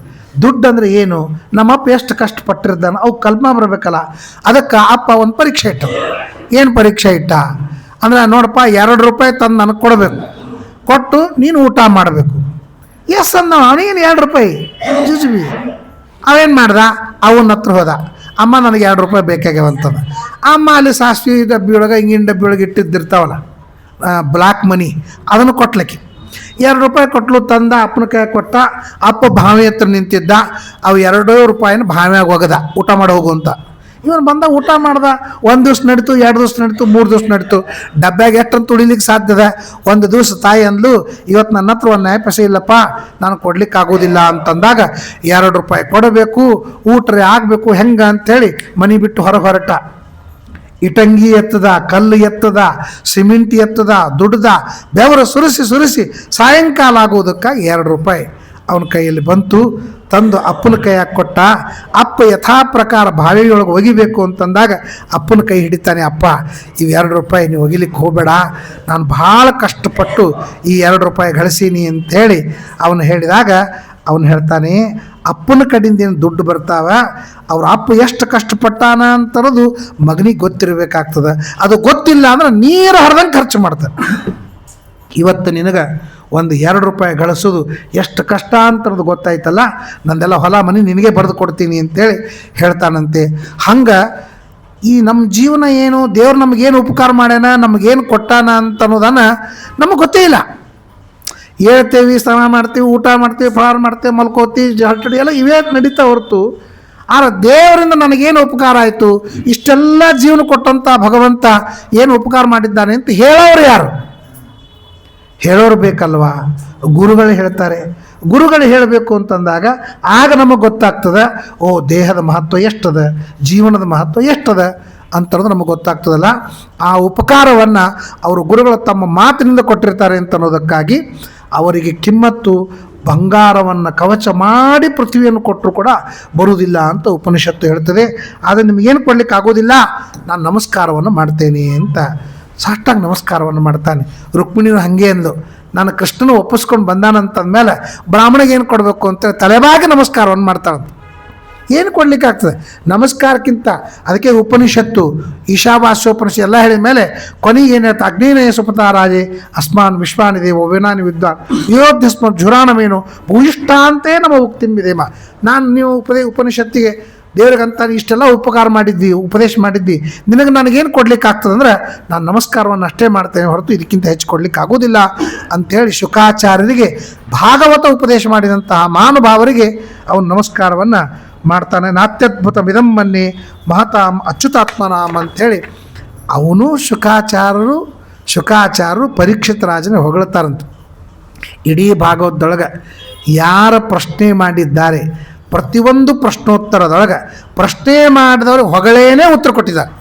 ನೀವು ಭಾಗವತ ಪ್ರಥಮ ಸ್ಕಂದದಿಂದ 12 ಸ್ಕಂದ ತನಕ ತೋಡ್ರಿ, ಪ್ರಶ್ನೆ ಮಾಡಿದ ಮೇಲೆ ಒಳ್ಳೆ ಪ್ರಶ್ನೆ ಮಾಡಿದ್ದೀಯಪ್ಪ, ಅತ್ಯುತ್ತಮ ಒರಿಯಾನ್ ಏಷತೆ ಪ್ರಶ್ನ ಕೃತೋ ಲೋಕಹಿತಂ ನೃಪ ಅಂತ ಹೇಳಿ, ಒರಿಯಾನ್ ಏಷತೆ ಪ್ರಶ್ನ, ನೀನು ಮಾಡಿದ ಪ್ರಶ್ನೆ ಉತ್ತಮ ಅಂತ ಪ್ರಶ್ನೆ ಮಾಡುವವರನ್ನು ಹೊಗಳಬೇಕೇ ಹೊರತು ನಿಂಗೇನು ತಿಳಿತ ಸಂಕ ಅಂತಂದ್ಬಿಡ್ತು. ಅಲ್ಲ, ಹಾವು ಸುಳ್ಳ ಖರೇನ, ಸುಳ್ಳಿದ್ದೇನು ಖರೆ, ನಿನ್ನ ಕಡ್ದೇನು, ಯಾಕೆ ಪ್ರಶ್ನೆ ಮಾಡಿದೆ, ನಿನಗೇನು ತಿಳಿಯಂಗಿಲ್ಲ, ಯಾಕೆ ಪ್ರಶ್ನೆ ಮಾಡ್ತಾ ಅಪಮಾನ ಮಾಡಬಾರ್ದು. ಯಾರೇ ಪ್ರಶ್ನೆ ಮಾಡಿದರೆ ಶುಕಾಚಾರ್ಯರು ಪರೀಕ್ಷಿತ ರಾಜ ಮೊದಲೇದ್ದೇ ಒಂದೇ ಪ್ರಶ್ನೆ ಮಾಡಿದ ಶುಕಾಚಾರ್ಯ ಹೇಳ್ತಾರೆ, ವರಿಯಾನ್ ಏಷತೆ ಪ್ರಶ್ನ ಕೃತೋ ಲೋಕಹಿತಂ ನೃಪ ಆತ್ಮವಿತ್ ಸಮ್ಮತ ಪುಂಸಾಂ ಶ್ರೋತವ್ಯಾದಿಷು ಯಪ್ಪರ. ಅಂತ ಪ್ರಶ್ನೆಯನ್ನು ಪ್ರಶಂಸಾ ಮಾಡ್ತಾರೆ. ಹಾಗೆ ಶುಕಾಚಾರ್ಯನ ಪ್ರಶ್ನೆ ಮಾಡಿದಾಗ ಶುಕಾಚಾರ್ಯರು ಪರೀಕ್ಷಿತ್ ರಾಜ ಹೇಳ್ತಾರೆ, ನೀನೆಂಥ ಪುಣ್ಯ ಮಾಡಿದ್ದೆವು ಪುಣ್ಯಾತ್ಮ, ಸಾಕ್ಷಾತ್ ಕೃಷ್ಣ ಪರಮಾತ್ಮ ಬಂದು ಪುಣ್ಯದ ಗೋಡವಾನ್ ಇಟ್ಟುಬಿಟ್ಟಿದ್ದಾರೆ ನಿಮ್ಮ ಮಂತಂದೊಳಗೆ, ತಲೆಮಾರು ತಿಂದರೂ ಕೂಡ ಹೆಂಗೆ ರಾಜಕಾರಣಿಗಳ ರೊಕ್ಕ ಮುಗಿಯಂಗಿಲ್ಲ, ಹಂಗೆ ತಲೆಮಾರು ಹೋದರೂ ಕೂಡ ಪುಣ್ಯದ ಭಾಗ ಮುಗಿಯುವುದಿಲ್ಲ. ಆ ಪುಣ್ಯ ಮಾಡಿದಂಥ ನೀನು ನಿಮ್ಮಂಥವ್ರಿಗೆ ಭಾಗವತ ಹೇಳಾರ್ದೇನೆ ಜಗತ್ತಿನೊಳಗೆ ಯಾರಿಗೆ ಹೇಳಬೇಕು? ಜನ್ಮಾಂತರೇ ಭವೇತ್ ಪುಣ್ಯಂ ತದಾ ಭಾಗವತಂ ಲಭೇತ್ ಅಂಥೇಳಿ ಆ ಶುಕಾಚಾರ್ಯರು ಕೂಡ ಪರೀಕ್ಷಿತ ರಾಜನಿಗೆ ಹೊಗಳುತ್ತಾರೆ. ಆಮೇಲೆ ಪರೀಕ್ಷಿತ ರಾಜನ ಮರಣವಾಗುವುದಾಗಲಿ ಶ್ರೀಮದ್ ಭಾಗವತದ ಸಮಾಪ್ತಿಯಾಗಲಿ ಅದು ಮುಕ್ತಾಯವಾಗ್ತದೆ. ವರ್ಷವಿಡೀ ತಿಂಗಳಿಗೊಮ್ಮೆ ಒಂದೊಂದು ಸ್ಕಂದದಂತೆ ಭಾಗವತವನ್ನು ಹೇಳಿ 25ನೇ ವರ್ಷದ ಸತ್ಯಬೋಧರ ಆರಾಧನೆಯ 25 ದಶರಥ ಮಹೋತ್ಸವವನ್ನು ಆಚರಣೆ ಮಾಡಿದ್ದು ಬಹಳ ಅದ್ಭುತವಾದದ್ದು. ಯಾಕಂದರೆ ಸಪ್ತಾಹದೊಳಗೆ ಪೃಷ್ಠಪದಿಯೊಳಗೆ ಇಷ್ಟು ವಿಸ್ತಾರವಾಗಿ, ಅದು 12 ಸ್ಕಂದಂತೂ ಹೇಳಿಕೆ ಆಗೋದಿಲ್ಲ. 2 ಮಿನಿಟ್ ಭಾಳ ಆದ್ರೆ 3 ಮಿನಿಟ್, ಸ್ವಲ್ಪ ವಿಸ್ತಾರ ಮಾಡ್ತಾನೆ 3 ಮಿನಿಟ್, ಅದಕ್ಕಿಂತ ಜಾಸ್ತಿ ಇಲ್ಲೇ ಇಲ್ಲ. ಇಷ್ಟು ವಿಸ್ತಾರವಾಗಿ ಹೇಳಲಿಕ್ಕೆ ಅವಕಾಶವೂ ಇರುವುದಿಲ್ಲ. ಆದ್ದರಿಂದ ಅಷ್ಟು ಮಾಡಿದ್ದದ. ನಾಳಿನ ದಿವಸ ಅದರ ಮಂಗಳ ಕಾರ್ಯಕ್ರಮ 10 ಗಂಟೆಯಿಂದ 11:30 ತನಕ ಈ ಭಾಗವತ ಬೆಳಿಗ್ಗಿನ 10ರಿಂದ 11:30 ತನಕ ಇದು ಭಾಗವತ. 11:30ರಿಂದ ವೇದವ್ಯಾಸ ತೀರ್ಪು ಇತ್ಯಾದಿ ಕಾರ್ಯಕ್ರಮ ಆಗ್ತದೆ. ನಾಳಿನ ಕಾರ್ಯಕ್ರಮವನ್ನು ನಮ್ಮ ಗುಂಡಪ್ಪ ಅವರು ಹೇಳ್ತಾರೆ.